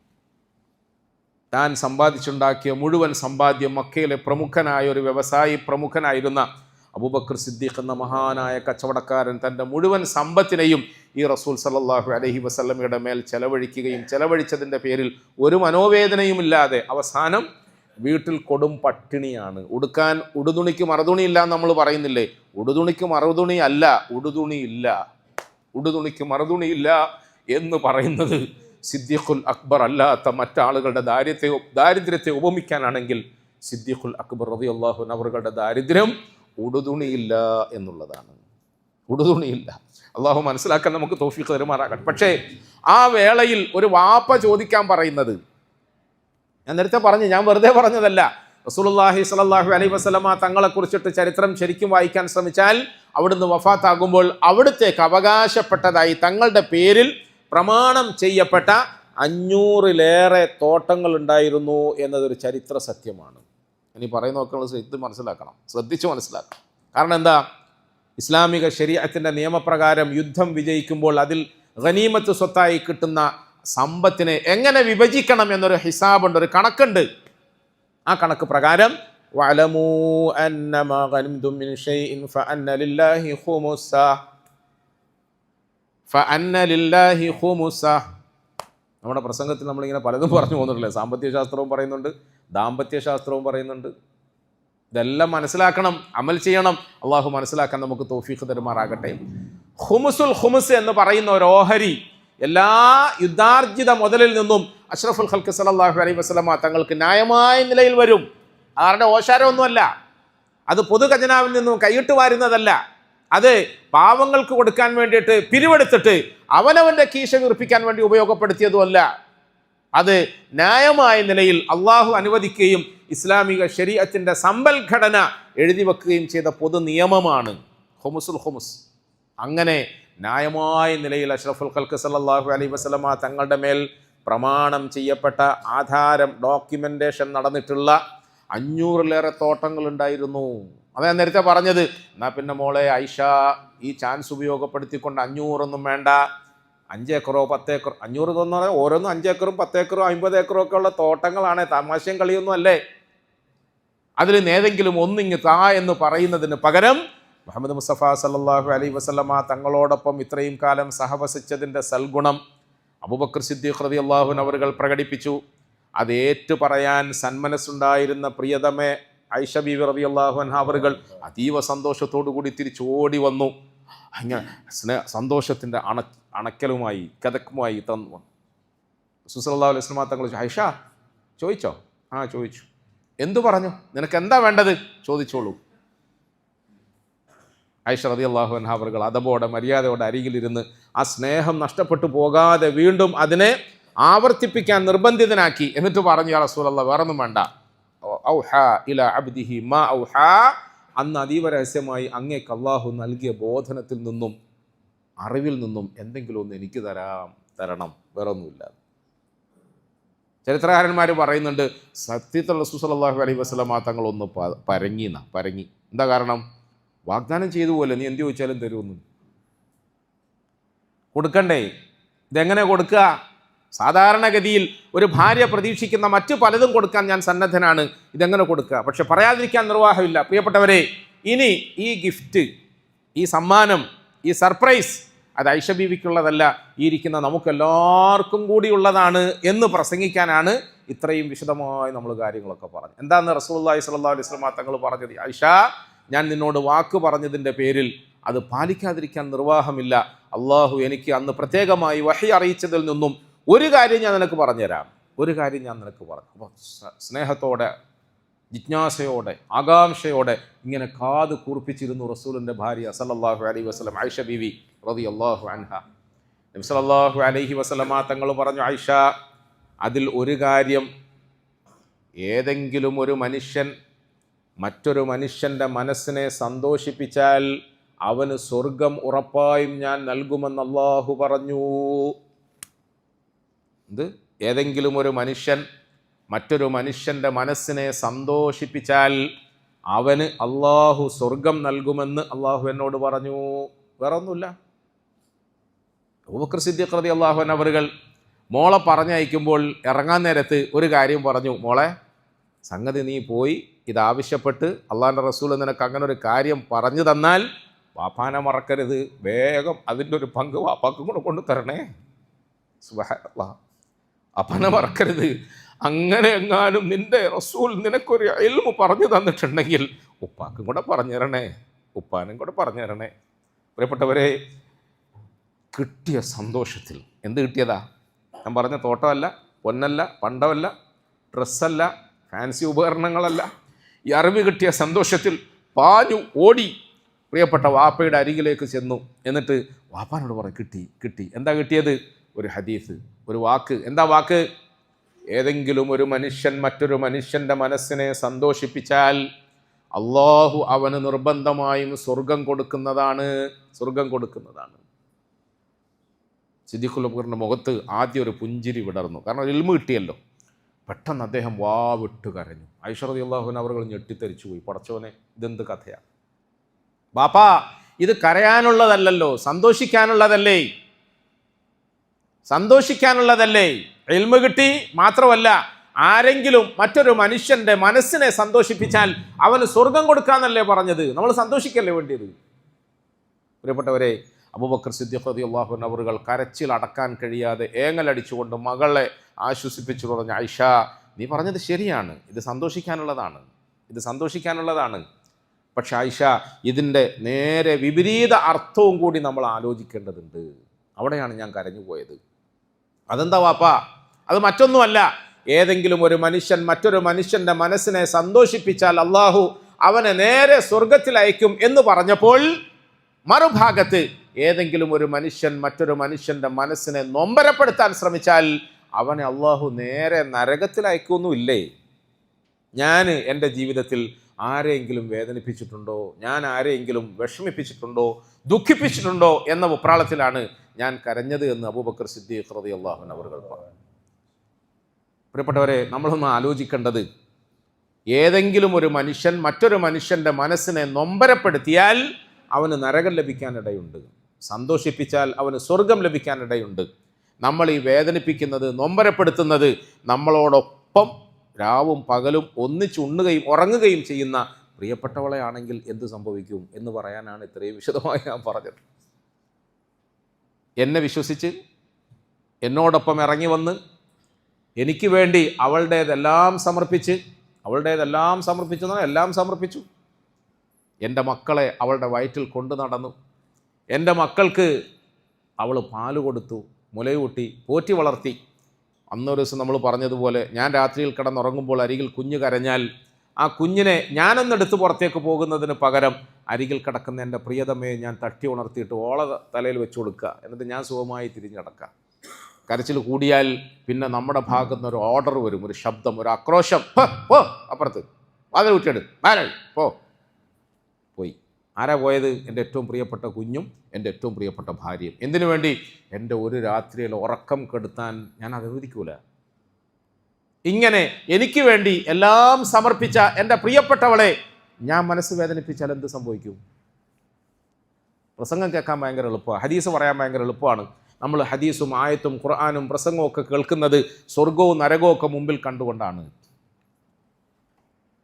പ്രതിഫലവും കൂലിയും ഒക്കെ മുമ്പിൽ കണ്ടുകൊണ്ടാണ്. പ്രിയപ്പെട്ടവരെ, അതിനുവേണ്ടി മാത്രമല്ല ഈ ഹദീസൊക്കെ നമ്മളെ പഠിപ്പിച്ചത്. നമ്മളുടെ ജീവിതത്തിൽ നമ്മൾ ഇന്നലെ പറഞ്ഞതുപോലെ നമ്മളുടെ കുടുംബത്തിൽ നമുക്ക് സ്വർഗം പണിയാൻ കഴിയണം, നമ്മുടെ ബെഡ്റൂമിൽ നമുക്ക് സ്വർഗം പണിയാൻ കഴിയണം, നമ്മുടെ കിടക്കയിൽ നമുക്ക് സ്വർഗം പണിയാൻ കഴിയണം.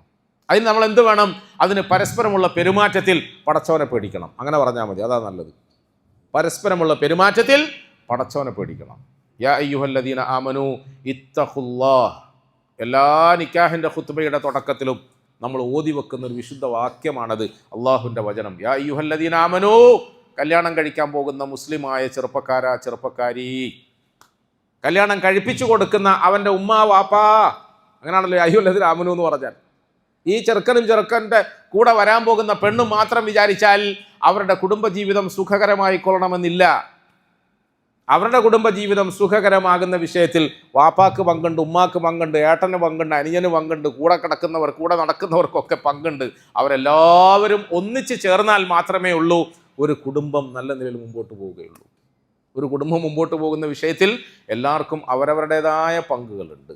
അതുകൊണ്ട് യാ അയ്യുഹല്ലദീന ആമനൂ, ഹേ സത്യവിശ്വാസികളെ, നിങ്ങൾ വിവാഹിതരാകാൻ പോവുകയാണല്ലോ, ഇവിടെയും നിങ്ങൾ സൂക്ഷിക്കേണ്ടത് ഇത്തഖുല്ലാഹ്. നിങ്ങൾ അള്ളാഹുവിനെ ഭയപ്പെടണേ, അള്ളാഹുവിനെ സൂക്ഷിക്കണേ. അള്ളാഹു കാണുന്നു എന്ന ബോധം വേണേ, വഖൂലു ഖൗലൻ സദീദ. ആ ബോധത്തോടു കൂടിയുള്ള നിങ്ങളുടെ പെരുമാറ്റത്തിൽ പരസ്പരം നിങ്ങൾ നല്ല വർത്തമാനം പറയണേ എന്നാണ്. പരസ്പരം നിങ്ങൾ നല്ല വർത്തമാനം പറയണേ. വർത്തമാനത്തിൻ്റെ മൂർച്ച കൊണ്ട് പ്രിയപ്പെട്ടവളുടെ മനസ്സിനെ വ്രണപ്പെടുത്തിയാൽ, നമ്മൾ ഇന്നലെയൊക്കെ പറഞ്ഞില്ലേ, ആ വ്രണം ഉണങ്ങാൻ വലിയ പ്രയാസമാണ് പ്രിയപ്പെട്ടവർ. വാക്കുകൾക്ക് വലിയ ശക്തിയുണ്ട്, അത് സൂക്ഷിക്കണം. വഖൂലു ഖൗലൻ സദീദ. അങ്ങനെ ആയാൽ യുസ്ലിഹ് ലക്കും അഅമാലക്കും വയഗ്ഫിർ ലക്കും ദുനൂബക്കും. യുസ്ലിഹ് ലക്കും അഅമാലക്കും വയഗ്ഫിർ ലക്കും ദുനൂബക്കും. നിങ്ങളുടെ മറ്റ് കാര്യങ്ങൾ, ബാക്കിയുള്ള പ്രവർത്തനങ്ങളൊക്കെ അള്ളാഹു നേരെയാക്കി തരും, അള്ളാഹു ശരിയാക്കി തരും. ഇങ്ങനെ ഞാൻ പറയുന്നതിൻ്റെ വഴിയിലേക്ക് നിങ്ങൾ വന്നാൽ മതി, ആ ട്രാക്കിലേക്ക് നിങ്ങൾ വന്നാൽ മതി, ബാക്കി അള്ളാഹു നിങ്ങൾക്ക് നേരെയാക്കി തരും. എന്തെങ്കിലുമൊക്കെ ചെറിയ ചെറിയ അബദ്ധങ്ങളോ വീഴ്ചകളോ ഒക്കെ ഉണ്ടെങ്കിൽ അതൊക്കെ അള്ളാഹു മാപ്പാക്കി, വയഗ്ഫിർ ലക്കും ദുനൂബക്കും, മാപ്പാക്കി തരും. ചെറിയ ചെറിയ അബദ്ധങ്ങൾ, മനുഷ്യനല്ലേ. നമ്മളിപ്പം എത്ര വലിയ ഔലിയാന്ന് പറഞ്ഞാലും ഞാൻ മനുഷ്യൻ തന്നെയല്ലേ. എനിക്ക് ദേഷ്യമുണ്ട്, കോപമുണ്ട്, വികാരമുണ്ട്, വിചാരമുണ്ട്, ചിലപ്പോൾ അറിവുകേടുണ്ട്, അജ്ഞതയുണ്ട്. ഇതിൻ്റെ ഒക്കെ അടിസ്ഥാനത്തിൽ ചിലപ്പം എൻ്റെ ജീവിതത്തിൽ, പെരുമാറ്റത്തിൽ സ്വഭാവ ദൂഷ്യങ്ങളുണ്ടാകാം. അത് അള്ളാഹു മാപ്പാക്കി തരും. വയഗ്ഫിർ ലക്കും ദുനൂബക്കും, അള്ളാഹു മാപ്പാക്കി തരും. വമൻ യുതിഇല്ലാഹ വറസൂലഹു ഫഖദ് ഫാസ ഫൗസൻ അദീമാ. വമൻ യുതിഇല്ലാഹ വറസൂലഹു, ഈ പറഞ്ഞ അടിസ്ഥാനത്തിൽ അള്ളാഹുവിനെ അനുസരിച്ചുകൊണ്ട്, അവൻ്റെ റസൂൽ സല്ലല്ലാഹു അലൈഹി വസല്ലമ തങ്ങളെ അനുസരിച്ചുകൊണ്ട് കൃത്യമായ നിലയിൽ ആരെങ്കിലും ജീവിച്ചാൽ അവൻ വലിയ വിജയം വരിച്ചിരിക്കുന്നു.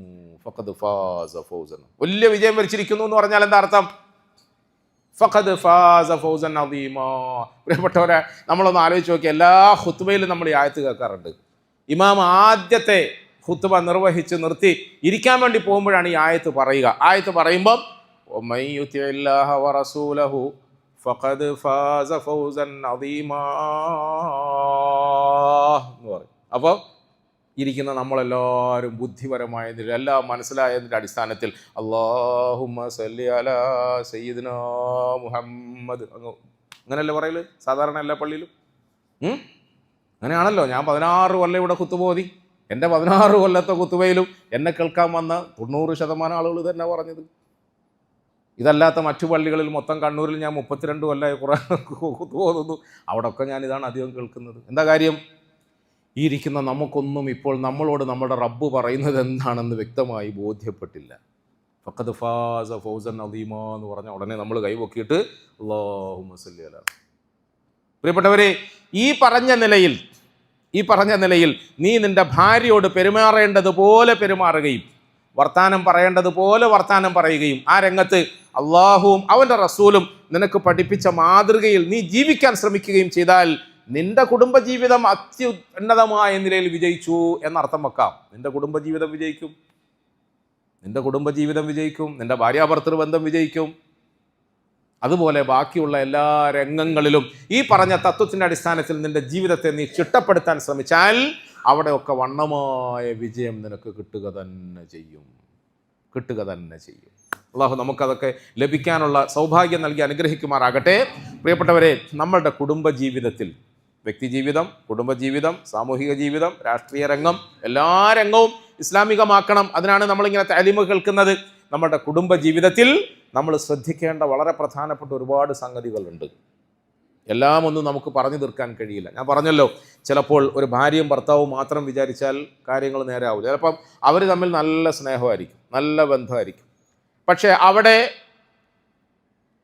വിലങ്ങുതടിയായി വരുന്നത് സ്വന്തം ഉമ്മയായിരിക്കും, സ്വന്തം ഉപ്പയായിരിക്കും, സ്വന്തം കാരണവന്മാരായിരിക്കും, ആങ്ങളമാരായിരിക്കും. ഞാൻ പറയുന്നത് പ്രകാരം ഓളെ നീ തലാക്ക് ചൊല്ലിയിട്ടില്ലെങ്കിൽ ഈ തോക്ക് കൊണ്ട് ഓനെ ഞാൻ കത്തിച്ചു കളയുമെന്ന് പറയാം. ആരാ? സ്വന്തം കാരണവർ. ആരോടാ പറയുന്നത്? എന്നോട്. അതായത് നേരത്തെ പറയും, ഇതൊക്കെ റവാഹുൽ ബുഖാരിയാണ്. ഞാൻ നേരിട്ട് സാക്ഷിയാകുന്ന വിഷയങ്ങൾ മാത്രമേ നിങ്ങളോട് പറയാറുള്ളൂ. അല്ലാതെ സനദ് ലൈഫായ വിഷയങ്ങളൊന്നും ഞാൻ പറയാറില്ല. കാരണം നിങ്ങൾ ആരെങ്കിലും ചോദ്യം ചെയ്താൽ എനിക്ക് പറയാൻ കഴിയുന്നുണ്ട്. നമ്മുടെ ഇടയിൽ പരസ്പര ബന്ധത്തിൽ മറ്റുള്ളവരിൽ നിന്നും ഉണ്ടാകാൻ സാധ്യതയുള്ള കടന്നുകയറ്റത്തെ എപ്പോഴും ശ്രദ്ധിക്കണം. അത് മാതാപിതാക്കളും മുതിർന്നവരും ഒക്കെ മറുഭാഗത്ത് നമ്മളുടെ പ്രിയപ്പെട്ട മക്കൾക്ക് വേണ്ടിയിട്ട് നമ്മൾ തിരഞ്ഞെടുത്ത ബന്ധം, നമ്മൾ ഉണ്ടാക്കി കൊടുത്ത ബന്ധം, അവർ സുഖമായി ജീവിച്ചോട്ടെ, നമ്മളെന്തിനാ അതിൻ്റെ ഇടയിൽ കൈയിട്ട് വരാൻ പോകുന്നത്? നമ്മുടെ നാട്ടിൽ ജീവിച്ചിരുന്ന മഹാനായ ഒരു പണ്ഡിതൻ, ഈ അടുത്ത കാലത്ത് വഫാത്തായ മഹാത്മാവ്, അദ്ദേഹത്തിൻ്റെ നാട്ടിലെ സ്വന്തം അനുഭവം പറഞ്ഞു. ഇങ്ങനെ സ്വന്തം അനുഭവം. എന്താ സ്വന്തം അനുഭവം? വിഭജനത്തിന് മുമ്പുള്ള നമ്മളുടെ ഈ രാജ്യം, വിശാലമായ ഇന്ത്യ, ആ രാജ്യത്തിൻ്റെ ഒരു കോണിലാണ് അദ്ദേഹം താമസിക്കുന്നത്. ആ രാജ്യത്തിൻ്റെ ഒരു കോണിൽ താമസിക്കുമ്പോൾ അദ്ദേഹത്തിൻ്റെ നാട്ടിൽ നിന്നും കുറേ ദൂരം സഞ്ചരിച്ചാൽ, നമ്മൾ എൻഡ് ഓഫ് വില്ലേജ് എന്നൊക്കെ പറയുന്നില്ലേ, ആ വില്ലേജിൻ്റെ എൻഡിൽ ഒരു പ്രത്യേക ചെറിയ ഗ്രാമമുണ്ട്, ഒരു ചെറിയ സ്ഥലമുണ്ട്. അവിടെ ഓണംകേറാമൂല എന്ന് മലയാളത്തിൽ പറയാൻ കഴിയും. ഇപ്പോഴത്തെ കാലമല്ലല്ലോ, കുറച്ച് കാലങ്ങൾക്ക് മുമ്പല്ലേ. ഇപ്പോഴല്ലേ എല്ലാവർക്കും 4 വീലും, 4 വീലിൽ പോകാൻ പറ്റാത്തവൻ 3 വീലും, 3 വീലിൽ പോകാൻ പറ്റാത്തവൻ 2 വീലും അല്ലേ, അങ്ങനെയൊക്കെ ആയി മാറിയത് ഇപ്പോഴാണല്ലോ. ഇതൊന്നുമില്ലാത്ത ഒരു കാലഘട്ടം ഉണ്ടായിരുന്നു. അന്ന് അദ്ദേഹം പറയാണ്, എൻ്റെ വീട്ടിൽ നിന്നും കുറേ ദൂരം അവിടെ ഒരു ഹള്ളി ഏരിയ ഉണ്ട്, ഒരു റൂറൽ ഏരിയ. അവിടത്തേക്ക് ബസ്സും കാറും വണ്ടിയും ഒന്നും പോകില്ല എന്ന് മാത്രമല്ല, ഒരു വാഹന സൗകര്യങ്ങളോ റോഡ് സൗകര്യങ്ങളോ ഒന്നുമില്ല. അവിടെ പക്ഷേ കുറേ ആളുകൾ താമസിക്കുന്നുണ്ട്, ആളുകൾ തിങ്ങി താമസിക്കുന്നു. അവിടെ നിന്നും ആളുകൾ രാവിലെ അത്യാവശ്യങ്ങൾക്ക് വേണ്ടിയിട്ട് നാട്ടിൽ പോകാൻ വേണ്ടി, അങ്ങനെയാണ്, കാട്ടിൽ നിന്നും ഇറങ്ങിയിട്ട് നാട്ടിൽ പോകുന്നു എന്നാണ് പണ്ടത്തെ ഭാഷാപ്രയോഗം തന്നെ. നാട്ടിലേക്ക് പോകാൻ വേണ്ടി, ഒരു ഡോക്ടറെ കാണണം, മരുന്ന് വാങ്ങിക്കണം, സാധനം വാങ്ങിക്കണം, അതിനൊക്കെ വേണ്ടിയിട്ട് ഒന്ന് ബസ് കിട്ടാൻ വേണ്ടിയിട്ട് ഇത്രയും ദൂരം നടന്നിട്ട് വേണം ഞങ്ങളുടെ വീട്ടിൻ്റെ അരികിൽ വന്ന് കാത്തു നിൽക്കാൻ. അവിടം വരെ ബസ് വരും, അവിടുന്ന് അങ്ങോട്ട് ബസ് ഉണ്ടാവില്ല. ശരിക്കും ശ്രദ്ധിക്കണേ. നിർത്തണോ ബസ് നിർത്തണോന്ന് ഞാൻ ചോദിച്ചത്. ബസ് നിർത്തണോ അല്ല പ്രസംഗം നിർത്തണോ? ഇങ്ങനെ ദൂരം നടന്നിട്ട് വാഹനം കാത്തു നിൽക്കുന്ന എൻ്റെ വീടിൻ്റെ പരിസരത്ത്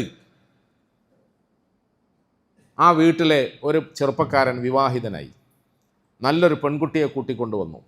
ആ പെൺകുട്ടി വീട്ടിൽ വന്നതോടുകൂടി വീട്ടിൻ്റെ ഉള്ളിൽ നല്ല ഐശ്വര്യമായി, സന്തോഷമായി. നല്ല പെൺകുട്ടി, ദീനുള്ള പെൺകുട്ടി.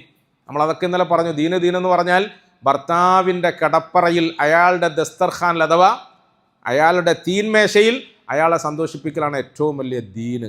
അത് ശ്രദ്ധിക്കണം. അല്ലാതെ നിൻ്റെ തഹജ്ജുദ് നിസ്കാരവും നിൻ്റെ സുന്നത്ത് നോമ്പും നിൻ്റെ ബുർക്കയും നിൻ്റെ നിഖാബും അതിനകത്തുള്ള നിൻ്റെ കടുപ്പിടുത്തവും അതും കൊണ്ടൊന്നും ഭാര്യാഭർത്തൃ ബന്ധം വിജയകരമാവില്ല. അതുപോലെ നേരെ തിരിച്ചും, നിൻ്റെ തൊപ്പിയും നിൻ്റെ താടിയും നിൻ്റെ ദീനും നിൻ്റെ ദീനീ പ്രസംഗവും പ്രബോധനവും എന്നിട്ട് ഭാര്യ മക്കളെ നോക്കാണ്ടിരിക്കലും അതും ഇസ്ലാമല്ല. അതൊന്നും അള്ളാഹുവിൻ്റെ റസൂൽ സമ്മതിച്ചിട്ടില്ല.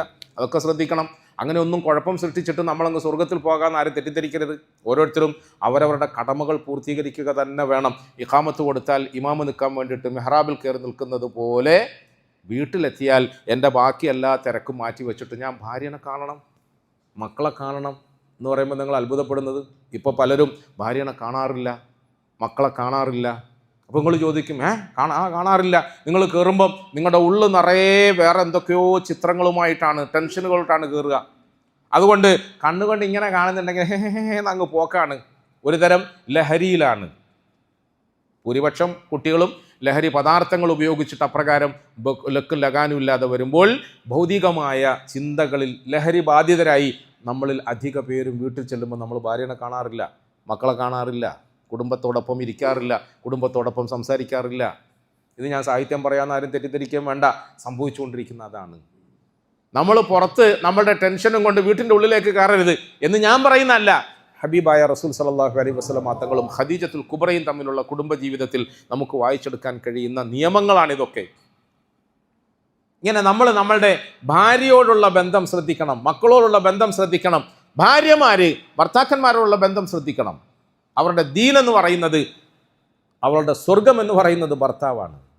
അതുകൊണ്ട് പ്രിയപ്പെട്ടവരെ, ഇങ്ങനെയൊക്കെ ഒരു പെൺകുട്ടി വീട്ടിൽ വന്നു, അവൾ നല്ല നിസ്കാരക്കാരിയാണ്, നോമ്പുകാരിയാണ്, നല്ല കർമ്മങ്ങളൊക്കെ ചെയ്യുന്നുണ്ട്, ആ വീടിനെ ഐശ്വര്യപൂർണ്ണമാക്കിക്കൊണ്ട് നല്ല സ്വഭാവവും നല്ല പെരുമാറ്റവും ഒക്കെ ആയി കഴിയുന്നുണ്ട്. ഒരു ദിവസം ഭാര്യയും ഭർത്താവും ഒന്നിച്ചിരുന്ന് ഇങ്ങനെ സംസാരിക്കും. ഭർത്താവ് അത്യാവശ്യം സാമ്പത്തിക ശേഷിയൊക്കെ ഉള്ള ഒരാൾ ഭർത്താവിനോട് പറഞ്ഞു, അല്ല, ഞാനിങ്ങനെ ചിന്തിക്കുകയായിരുന്നു, നമ്മുടെ വീട്ടിൻ്റെ മുമ്പിൽ ഇത്രയും ദൂരെ നിന്ന് കുറേ ആളുകൾ ഇങ്ങനെ വരുന്നില്ലേ, അവർ ചിലർ കുട്ടികളെടുത്തിട്ട് വരുന്നു, വലിയ സാമാനം എടുത്തിട്ട് വരുന്നു, നടന്ന് ക്ഷീണിച്ച് തളർന്നു വരുന്നു. ഇവിടെ വരുമ്പം ഈ കടുപ്പപ്പെട്ട, നമ്മുടെ ഇവിടുത്തെ ചൂടല്ലല്ലോ, അങ്ങനത്തെ ചൂടല്ലേ, ഭയങ്കര കടുപ്പപ്പെട്ട ചൂടിൽ അവർ വെയിലത്ത് കാത്തു നിൽക്കുന്നു. ചില ദിവസങ്ങളിൽ അവർ വന്ന് കാത്തു നിൽക്കുമ്പോൾ അവർ പ്രതീക്ഷിക്കുന്ന ബസ്സില്ല, ബസ് പോയി, പിന്നെ ഈ പാവങ്ങൾ അവിടെ നിന്ന് വീണ്ടും നടന്നു പോകുന്നു.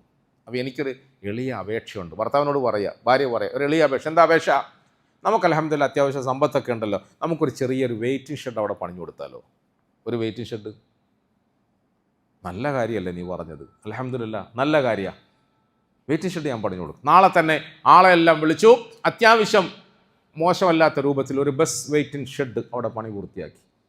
ഈ നടന്ന് ക്ഷീണിച്ചു വരുന്ന മക്കളെയും പൊക്കി സാധനവും പൊക്കി വരുന്ന സ്ത്രീകളും പുരുഷന്മാരും വൃദ്ധന്മാരും അതിൽ കയറി ഇങ്ങനെ ഇരുന്നിട്ട് സന്തോഷത്തോടെ അവരിങ്ങനെ ദ്വാരക്കാൻ തുടങ്ങി. ഭയങ്കര സന്തോഷമല്ലേ, ഭയങ്കര സന്തോഷം. അത് വല്ലാതെ ആശ്വാസമായി. ആളുകൾ ദ്വാരുന്നു. കുറച്ച് നാളുകൾ കഴിഞ്ഞപ്പോൾ ഒരു പ്രാവശ്യം ഇതേപോലെ രാത്രി ഭാര്യ ഭർത്താവിനോട് സംസാരിച്ചപ്പോൾ ഭർത്താവിനോട് ഭാര്യ പറഞ്ഞു, അല്ല നമ്മൾ വെറ്റിഷീട്ടൊക്കെ ഉണ്ടാക്കി ഭയങ്കര സന്തോഷം, എല്ലാവരും ദ്വാരക്കുന്നുണ്ട്, എനിക്കൊരു അഭിപ്രായമുണ്ട്, നമുക്ക് അവിടെ അവർക്ക് ഇരിക്കാൻ പറ്റുന്ന കുറച്ച് ബെഞ്ചോ അങ്ങനത്തെ എന്തെങ്കിലുമൊക്കെ സാധനങ്ങൾ വാങ്ങിച്ചിട്ട് കൊടുത്താൽ നല്ലതായിരുന്നു. നല്ല കാര്യമാണ്. അദ്ദേഹം ഭാര്യയുടെ നിർദ്ദേശപ്രകാരം ബെഞ്ചും സാധനങ്ങളും ഒക്കെ ഏർപ്പാടാക്കി. കുറച്ച് ദിവസം കഴിഞ്ഞപ്പം വീണ്ടും ഇവൾക്കൊരു ചാൻസ് കിട്ടിയപ്പോൾ ഇവൾ ഭർത്താവിനോട് പറഞ്ഞു, എൻ്റെ ഒരു അഭിപ്രായം എന്ന് പറഞ്ഞാൽ ഇത്ര കടുപ്പപ്പെട്ട ചൂട്ടിൽ ആളുകളൊക്കെ നടന്ന് തളർന്ന് വന്ന് ക്ഷീണിച്ചിരിക്കുമ്പോൾ അവർക്ക് കുടിക്കാൻ വേണ്ടിയിട്ട് ഒരു മൺകലമോ, ഇപ്പോഴാണല്ലോ കൂളറും ഒക്കെ ആയത്, വാട്ടർ കൂളറൊക്കെ ആയത്, ഒരു മൺകലം പോലെയുള്ള സാധനം സജ്ജീകരിച്ചിട്ട് കുറച്ച് വെള്ളം നമുക്കിങ്ങനെ അതിനകത്ത് നിറയ്ക്കാം, തീരുന്നതിനനുസരിച്ച് നമുക്ക് കൊണ്ട് നിറയ്ക്കാം. നല്ല കാര്യമാണ് വഴിയാത്രക്കാർക്ക് വെള്ളം കുടിപ്പിക്കുക, അത്ര നല്ല കാര്യമാണ്. പാത്രം ഏർപ്പാടാക്കി വെള്ളം നിറച്ചു. വരുന്ന ആളുകൾക്ക് ഭയങ്കര ആശ്വാസമായി, കയറി ഇരിക്കാൻ ഒരിടമായി, ദാഹിക്കുമ്പോൾ കുടിക്കാൻ വെള്ളമായി. നാട്ടുകാരെല്ലാം ഈ പെണ്ണിന് വേണ്ടി, പെണ്ണിൻ്റെ വീട്ടുകാർക്ക് വേണ്ടി, ഭർത്താവിന് വേണ്ടി അകമഴിഞ്ഞ് ദുആ ചെയ്തു. പ്രിയപ്പെട്ടവരെ, ഞാൻ ഇനി പറയുന്നത് ശ്രദ്ധിക്കണേ. കുറച്ച് ദിവസം ഇങ്ങനെ ഓരോന്നോരോന്ന് പുരോഗതി പ്രാപിച്ച് വരുമ്പം ഇവൻ്റെ സുഹൃത്തുക്കളെന്ന് പറയുന്ന കുറച്ച് കുറാണ്ടന്മാരുണ്ടായിരുന്നു, കുറച്ച് ചങ്ങായിമാർ. അവന്മാരൊരു ദിവസം ഇവർ വിളിച്ചിട്ട്, അല്ലടാ എന്താ നിൻ്റെ വിചാരം, എങ്ങോട്ടാണ് നിൻ്റെ പോക്ക്? ഓള് പറയുമ്പോൾ ഇങ്ങനെ തുള്ളി അവസാനം എൻ്റെ കീശ കാലിയാകല, ബാലൻസ് തീരല, അവസാനം ലോൺ എടുക്കല, ഇങ്ങനെ ആയാൽ എവിടെ പോവും? നിനക്കറിയോ? ഇങ്ങനെ ഭാര്യമാർ പറയുന്നതിനനുസരിച്ചിട്ട് തുള്ളാൻ നിന്നാലേ പിന്നെ നമുക്കൊരു വില നില ഉണ്ടാവില്ല. ആദ്യം പറഞ്ഞപ്പോൾ ഹേ എന്നെല്ലാം വിചാരിച്ച്, പിന്നെ ഇവന്മാരിങ്ങനെ പറയാൻ തുടങ്ങിയപ്പോൾ ഇയാളുടെ മനസ്സ് ശരിയല്ലേ, ഓളിങ്ങനെ ഓരോ ദിവസവും ഓരോന്ന് ഓർഡർ ഇടുമ്പോൾ ഞാൻ അങ്ങനെ സാധിച്ചു കൊടുത്താൽ ഞാനൊരു അടിമയാവുകയും ചെയ്യും, മറുഭാഗത്ത് എൻ്റെ കീശ കാലിയാകുകയും ചെയ്യും. ശരിയല്ലേ? പ്രിയപ്പെട്ടവരെ, ഈ കാണുന്ന കൂട്ടുകാരെന്ന് പറയുന്ന ദ്രോഹികൾ ഇവനെ ബ്രെയിൻ വാഷ് ചെയ്ത് ശരിയാണ് എന്ന തോന്നലിലേക്ക് എത്തിച്ചു. ഇവനൊരു സുപ്രഭാതത്തിൽ ഒരു ക്രൂരമായ കർമ്മം ചെയ്തു. എപ്രകാരം ആ പാവങ്ങൾക്ക് വേണ്ടിയിട്ട് സംവിധാനങ്ങളൊക്കെ ഏർപ്പെടുത്തിയിരുന്നോ, ഒരു സുപ്രഭാതത്തിൽ ഇത് മുഴുവൻ അയാൾ അടിച്ച് തകർത്ത് തരിപ്പണാക്കി എടുത്ത് കളഞ്ഞു. ഇത് കഥയല്ല കേട്ടോ, സംഭവമാണ്, അനുഭവമാണ്, ചരിത്രമാണ്, വസ്തുതയാണ്, യാഥാർത്ഥ്യമാണ്. ഒരു പക്ഷേ ആ നാട്ടിൽ നടന്നത് ഇങ്ങനെയാണെങ്കിൽ നമ്മുടെ വീടുകളിലൊക്കെ ഇതല്ലാത്ത മറ്റു പല കോലങ്ങളിലും ഇന്നും സംഭവിച്ചുകൊണ്ടിരിക്കുന്ന ലൈവായിട്ടുള്ള പരിപാടികളാണ്. മനസ്സിലാവുന്നുണ്ടല്ലോ? അള്ളാഹു മനസ്സിലാക്കി തരുമാറാകട്ടെ. കൂട്ടുകാരുടെ നിർബന്ധത്തിന് വഴങ്ങി, ബ്രെയിൻ വാഷിന് വഴങ്ങി പെണ്ണിനടിമപ്പെട്ട് പ്രവർത്തിക്കാൻ പറ്റൂല, കീശ കാലിയാക്കാൻ പറ്റൂല. ശരിയാണ്, എല്ലാം തകർന്നു. പാവം ഈ പെൺകുട്ടിയുടെ മനസ്സ് വല്ലാതെ വേദനിച്ചു. പക്ഷേ അവൾ ഇത് സഹിച്ച് ക്ഷമിച്ച് ഒരക്ഷരം മിണ്ടാതെ ഭർത്താവിനോട് സാധാരണ പോലെ തന്നെ പെരുമാറി. ഒരക്ഷരം. അവിടെയാണ് കുടുംബജീവിതത്തിൻ്റെ വിജയത്തെ നമ്മൾ മുമ്പിൽ വെക്കേണ്ടത്. കുടുംബജീവിതത്തിൽ ഭർത്താവ് ആരാൻ്റെ വാക്കുകളൊക്കെ കേട്ടിട്ട് ഇങ്ങനെയൊക്കെ ക്രൂരമായ കർമ്മങ്ങൾ ചെയ്ത് വീട്ടിലേക്ക് വരുമ്പോൾ അയാൾ ഇങ്ങനെ ഒരു യുദ്ധം ജയിച്ച മികവോടുകൂടി ആയിരിക്കും വരിക. അയാളെന്താ മനസ്സിലാക്കുക? എങ്ങാനും ഞാൻ വീട്ടിൽ കയറുമ്പം ഓളെങ്ങാനും എന്നെ ചോദ്യം ചെയ്താൽ അത് അടിച്ചുടയ്ക്കാൻ ഉപയോഗിച്ചതുകൊണ്ട് ഓളെ തലമുണ്ട ഞാൻ അടിച്ചു പൊട്ടിക്കും. അയാൾ ആ വികാരത്തോടെ വരിക. ആ വികാരത്തോടെ കയറി വരുന്ന ഭർത്താവിൻ്റെ പ്രവർത്തനത്തോട്, വരവിനോട് അതേ അളവിൽ, അതേ നാണയത്തിൽ ഭാര്യ തിരിച്ചടിച്ചിരുന്നുവെങ്കിൽ ശരിയാ, കുടുംബം തകരുമായിരുന്നു. അവിടെയാണ് ഞാൻ ഇന്നലെ പറഞ്ഞില്ലേ, മൗനം ദീക്ഷിച്ച് പഠിക്കണം മുസ്ലിമീങ്ങൾ. മൗനം ദീക്ഷിച്ച് ചില ഇടങ്ങളിൽ മിണ്ടാണ്ടിരുന്നേക്കണം. നമ്മൾ പൊട്ടനാണെന്ന് ചിലപ്പോൾ ആളുകൾ പറയും, പറഞ്ഞോട്ടെ.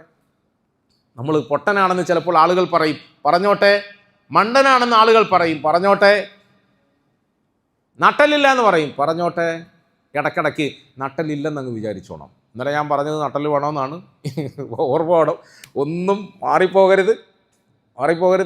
നട്ടൽ വേണം, നട്ടൽ ആവശ്യമാണ്. പക്ഷേ ചില സമയത്ത് തൽക്കാലം എനിക്ക് നട്ടലില്ല എന്ന് വിചാരിച്ചു. കാരണം എന്താണെന്നറിയോ? ആ കുടുംബം തകരാതിരിക്കാൻ. പാവം പെണ്ണ് ഇയാളുടെ ഈ ജോഷിൻ്റെ മുമ്പിൽ, ഇയാളുടെ വികാരത്തിൻ്റെ മുമ്പിൽ ഒരക്ഷരം മിണ്ടാതിരുന്നു, ഒന്നും പറഞ്ഞില്ല. ഇയാൾ തന്നെ പിന്നെ ഇങ്ങനെ നോക്കും. കുറേ ആൾ നോക്കി പ്രതീക്ഷിച്ചില്ല, പ്രതികരണമൊന്നുമില്ല. പിന്നെ സാധനം അവിടെ താഴെ ഇട്ടിട്ട് അയാൾ സാധാരണ പോലെ. കുറച്ച് ദിവസങ്ങൾ ഇങ്ങനെ പോയി. പ്രിയപ്പെട്ടവരെ, ഒരു ദിവസം ഇവളൊന്നും ഇങ്ങോട്ട് പറയാണ്ടായപ്പോൾ ഇയാൾ അങ്ങോട്ട് ചോദിച്ചു, അല്ല നിനക്ക് എന്തോ ഒരു മൂഡ് ഓഫ് എല്ലാം കാണുന്നു, ഒരു വെറുപ്പെല്ലാം കാണുന്നു, എന്താ വിഷയമാണ്? അങ്ങനെ ഒന്നുമില്ല. എന്നാ വാ നമുക്ക് രണ്ടുമൊക്കെ ഒന്ന് പുറത്ത് പോവാം, ഔട്ടിങ്ങിന് നമുക്ക് രണ്ടാക്കൊന്ന് പുറത്ത് പോവാം. ഔട്ടിങ്ങിന് പോകാമെന്ന് പറഞ്ഞാൽ ഏതെങ്കിലും ബീച്ചിൽ പോകാമെന്നോ അല്ലെങ്കിൽ ഏതെങ്കിലും പാർക്കിൽ പോകാമെന്നോ അങ്ങനെ എവിടെയെങ്കിലും ആണല്ലോ. അങ്ങനല്ല, നമുക്ക് നമ്മുടെ തോട്ടത്തിലേക്ക് പോകാം. വലിയ പൈസക്കാരനല്ലേ, നമ്മുടെ തോട്ടത്തിലേക്ക് പോകാം. വാ, കുറച്ച് സമയം അവിടെ പോയി ഒറ്റയ്ക്കിരിക്കാം, നമുക്ക് രണ്ടാക്കും സംസാരിക്കാം. പ്രിയപ്പെട്ടവരെ, അവർ രണ്ടുപേരും അങ്ങനെ. എന്നാൽ പിന്നെ ഔട്ടിങ്ങിനോ ഈ ഭാര്യ ഒരു ഭാവവ്യത്യാസവും ഇല്ലാതെ ഭർത്താവ് വിളിച്ചല്ലേ സന്തോഷത്തോടുകൂടി അദ്ദേഹത്തിനോടൊപ്പം കയറി വാഹനത്തിൽ യാത്ര ചെയ്ത് കുറേ ദൂരം പോയി അവരുടെ വിശാലമായ തോട്ടത്തിൽ കൃഷിയിടത്തിൽ ചെന്നെത്തിയപ്പം അവിടെ കുറേ പണിക്കാരുണ്ട്. കിണറുണ്ട്, കിണറിനകത്ത് മോട്ടറുണ്ട്, പമ്പ് ചെയ്ത് ഇങ്ങനെ വെള്ളം ഒഴിച്ച് വലിയ വിശാലമായ കൃഷിയിടത്തെ നനയ്ക്കുന്നുണ്ട്.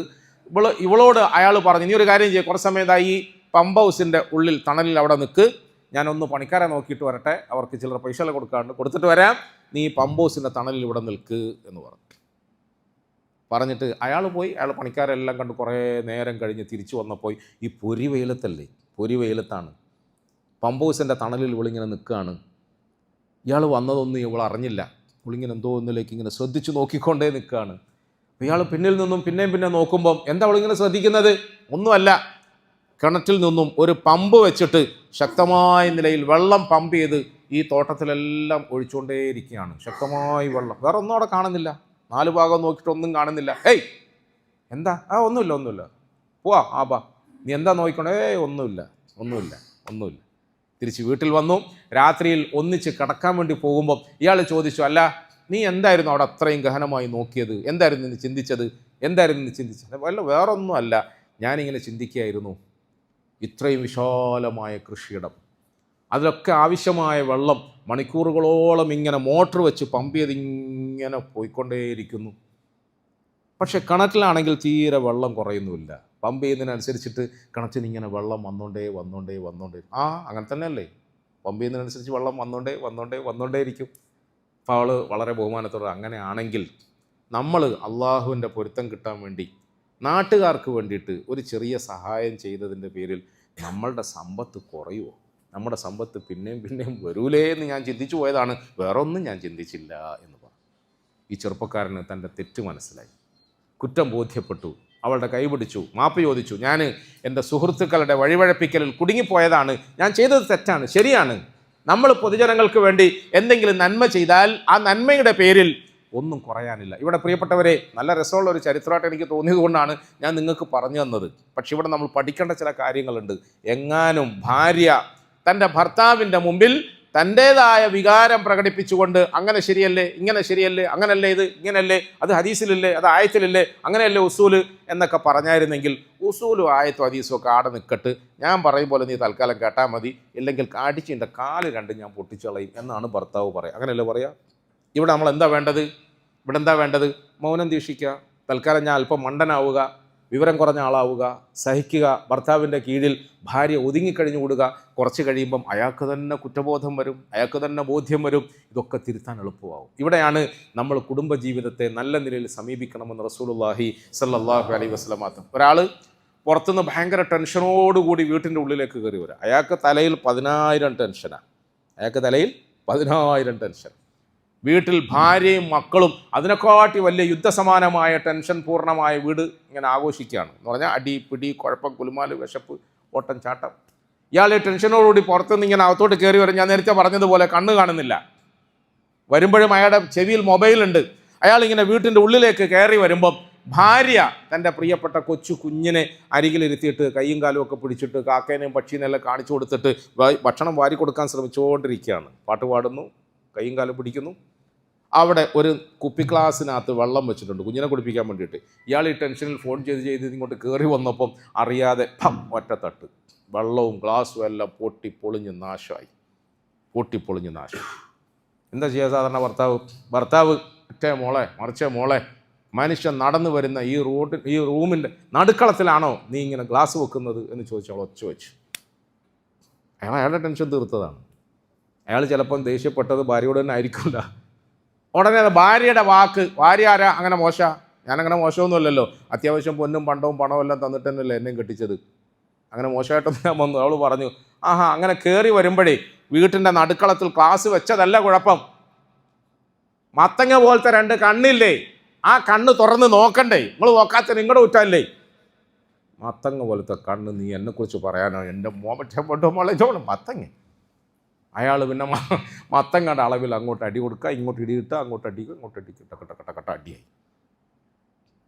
കുറച്ച് നേരത്തിന് ശേഷം രംഗം ശാന്തമായി. ഇയാളുടെ ഫോണൊക്കെ അവിടെ വെച്ച് ഡ്രസ്സൊക്കെ മാറി ആ ദേഷ്യം ഇങ്ങനെ എന്നാൽ അവിടെ ഇടിച്ച് ഇവിടെ ഇടിച്ച് അങ്ങനെയല്ല ദേഷ്യമെല്ലാം തീർത്ത് ചിലപ്പോൾ മക്കൾക്ക് 2 തട്ട് കൊടുത്ത് അതിനുശേഷം ഇയാൾ ഡ്രസ്സൊക്കെ മാറിയിട്ട് വാഷ്റൂമിൽ പോയി കുളിക്കാൻ ഇങ്ങനെ ഇതിൻ്റെ അടിയിൽ നിന്ന് ഇങ്ങനെ കുളിക്കുമ്പോൾ ശരീരം തണുക്കുമല്ലോ, മനസ്സ് തണുക്കുമല്ലോ. ശരീരമെല്ലാം തണുത്ത് മനസ്സെല്ലാം തണുത്തിട്ട് പുറത്തേക്ക് വന്നിങ്ങനെ തല തുടച്ചുകൊണ്ടിരിക്കുമ്പോൾ അയാളുടെ മനസ്സിൻ്റെ ചിന്തകളൊക്കെ മാറി. അതേ സമയത്ത് പ്രിയപ്പെട്ട ഭാര്യ മക്കളുടെ കാര്യത്തിലുള്ള ടെൻഷനൊക്കെ തീർന്ന് ഭക്ഷണമെല്ലാം കൊടുത്ത് അവരെല്ലാം ഓട്ടി ഉറക്കി അവളും പോയി ഫ്രഷായിട്ട് റൂമിലേക്ക് വന്നു. 2 പേരും ബെഡ്റൂമിൽ വന്നിങ്ങനെ കട്ടിലിരുന്നപ്പോൾ അങ്ങോട്ടും ഇങ്ങോട്ടും നോക്കാതെ ഇങ്ങനെ അങ്ങോട്ടും ഇങ്ങോട്ടും. ഏതായാലും രണ്ടും കൽപ്പിച്ചു. ഭർത്താവ് പറഞ്ഞു, ഏയ് സംഗതി ഞാൻ പറഞ്ഞത് തെറ്റായിപ്പോയി, ഞാനായിരുന്നു നോക്കേണ്ടത്, കണ്ണ് തുറന്ന് നോക്കാതെ വന്ന് തട്ടിയിട്ട ഞാനാണ് കുറ്റക്കാരൻ. ഉടനെ ഓള് പറഞ്ഞു, വല്ലാഹി നിങ്ങൾ അങ്ങനെ പറയരുത്, ഞാൻ ചിന്തിച്ചുകൊണ്ടിരിക്കുന്നത് ഞാനാണ് കുറ്റക്കാരൻ. നിങ്ങൾ ഇത്രയും ടെൻഷനായിട്ട് വന്ന് തട്ടിയിട്ടപ്പം അത് അവിടുന്ന് മാറ്റേണ്ടത് എൻ്റെ ജോലിയായിരുന്നില്ലേ, അവിടെ വെക്കാതിരിക്കേണ്ടത് ഞാനായിരുന്നില്ലേ, ഞാനാ തെറ്റ് ചെയ്തത്, ഞാൻ അതിന് മാപ്പ് വയ്ക്കാൻ വേണ്ടി ഇങ്ങനെ ആലോചിച്ചുകൊണ്ടിരിക്കുകയായിരുന്നു. രണ്ടുപേരും അങ്ങോട്ടും ഇങ്ങോട്ടും മാപ്പി ചോദിച്ചു. അൽഹംദുലില്ലാ സമാധാനമായി. പ്രിയപ്പെട്ടവരെ, ഇവിടെ ഒരാളൊന്ന് താന്നു കൊടുത്താൽ കുറച്ച് സമയം നമ്മൾ സാധാരണ ഈ ഉസ്താദന്മാർക്ക് ക്ലാസ് എടുക്കുമല്ലോ, എങ്ങനെയാണ് പഠിപ്പിക്കേണ്ടതെന്ന് രക്ഷിതാക്കൾ ക്ലാസ് എടുക്കുമല്ലോ. എന്നാൽ ഞാൻ സാധാരണ ഇങ്ങനെ പറയുന്ന ഒരു ഉദാഹരണം, നമുക്കിപ്പം ഒരു വിദ്യാർത്ഥിയോട് ദേഷ്യം വന്നു, അല്ല നമുക്ക് വാപ്പ എന്ന നിലയിൽ മോനോട് ദേഷ്യം വന്നു. അവൻ ചെയ്തത് ഭയങ്കര കുരുത്തക്കേടാണ്. അവൻ്റെ കുരുത്തക്കേടിന് അവൻ്റെ കൈ കൊത്തിക്കളയണം, അവൻ്റെ കുരുത്തക്കേടിന് അവൻ്റെ നാവ് പൊഴുത് കളയണം. ശരിയാ, എനിക്ക് അത്രയും ദേഷ്യം വന്നു.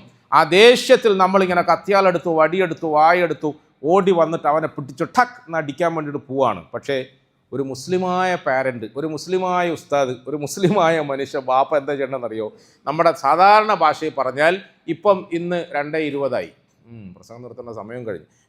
ഇപ്പം 2:20 ഇപ്പോഴാണ് മോൻ കുരുത്തക്കേട് കാണിച്ചത്, കുസൃതി കാണിച്ചത്. ആ ദേഷ്യം എനിക്കിങ്ങനെ വികാരം വന്നു. ഒരു കാര്യം ചെയ്യാം, ഞാൻ ആ വികാരത്തെ തൽക്കാലം ഇപ്പോൾ അവിടെ ഫ്രീസ് ചെയ്തിട്ട് 2:20 ഇന്ന് രാത്രി 8 മണിക്ക് ഞാൻ അവൻ അടി കൊടുക്കാമെന്ന് തീരുമാനിക്കുക. അങ്ങനെ തീരുമാനിക്കാൻ ഇരിക്കുന്ന ആർക്ക് കഴിയും? 8 മണിക്ക് അടി കൊടുക്കും. ഇപ്പം അടി കൊടുക്കണ്ട. ഇസ്ലാമിക ശരീഅത്തിൻ്റെ വിധി പ്രകാരം ഇപ്പം അടി കൊടുത്താൽ അതിന് നിനക്ക് ശിക്ഷ കിട്ടും. കാരണം അത് നിൻ്റെ വികാരം തീർക്കലാണ്, അല്ലാതെ മോനെ നന്നാക്കാൻ വേണ്ടി ഉദ്ദേശിച്ച് ചെയ്യുന്നതല്ല എന്നാണ് പറയുന്നത്. മനസ്സിലാവുന്നുണ്ടോ? അത് നിൻ്റെ വികാരം തീർക്കലാണ്, നിൻ്റെ ദേഷ്യം തീർക്കലാണ്.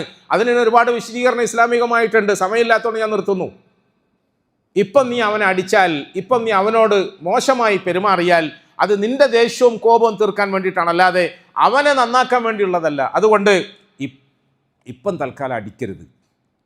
ഒരു 24 മണിക്കൂറിന് ശേഷം മോനെ പടാ, നാളെ കറക്റ്റ് 2:20 ഇവിടെ വരണം, ആ വടിയും എടുത്തുകൊണ്ട് വരണം, ഞാൻ നിനക്ക് അടി തരും എന്ന് പറയാൻ പറ്റുമോ നമുക്ക്? അങ്ങനെ പറയാൻ ശീലിക്കണം. അതാണ് റസൂൽ സല്ലല്ലാഹു അലൈഹി വസല്ലം. ഇത് ഭാര്യയോടും അങ്ങനെ തന്നെയാണ്, ഉടനടി പ്രതികരിക്കുന്നതിനും. അതുപോലെ ഭാര്യയ്ക്കും ഇങ്ങോട്ട് പ്രതികരിക്കാൻ കഴിയണം. അങ്ങനെ കഴിയുന്ന ഭാര്യമാർ ഇന്ന് ജന്നത്തുൽ മുഅല്ലയിലും ജന്നത്തുൽ ബഖീലും ഒക്കെ മാത്രമേ ഉള്ളൂ എന്നാണ് എനിക്ക് തോന്നുന്നത് എന്ന് ഞാൻ തെറ്റിദ്ധരിക്കുന്നു.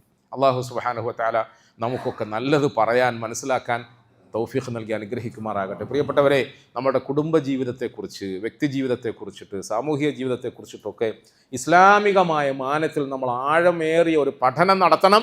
അത് വെറും വാക്കുകളുടെ പഠനമാകരുത്. പ്രായോഗിക തലത്തിൽ നമ്മുടെ ജീവിതത്തിൽ പരിശീലിച്ച് മുമ്പോട്ട് പോകാൻ നമുക്ക് ശ്രമിക്കണം. അതിനാണ് അള്ളാഹു നമ്മളെ നോമ്പ് പിടിപ്പിക്കുന്നത്. എപ്രകാരം?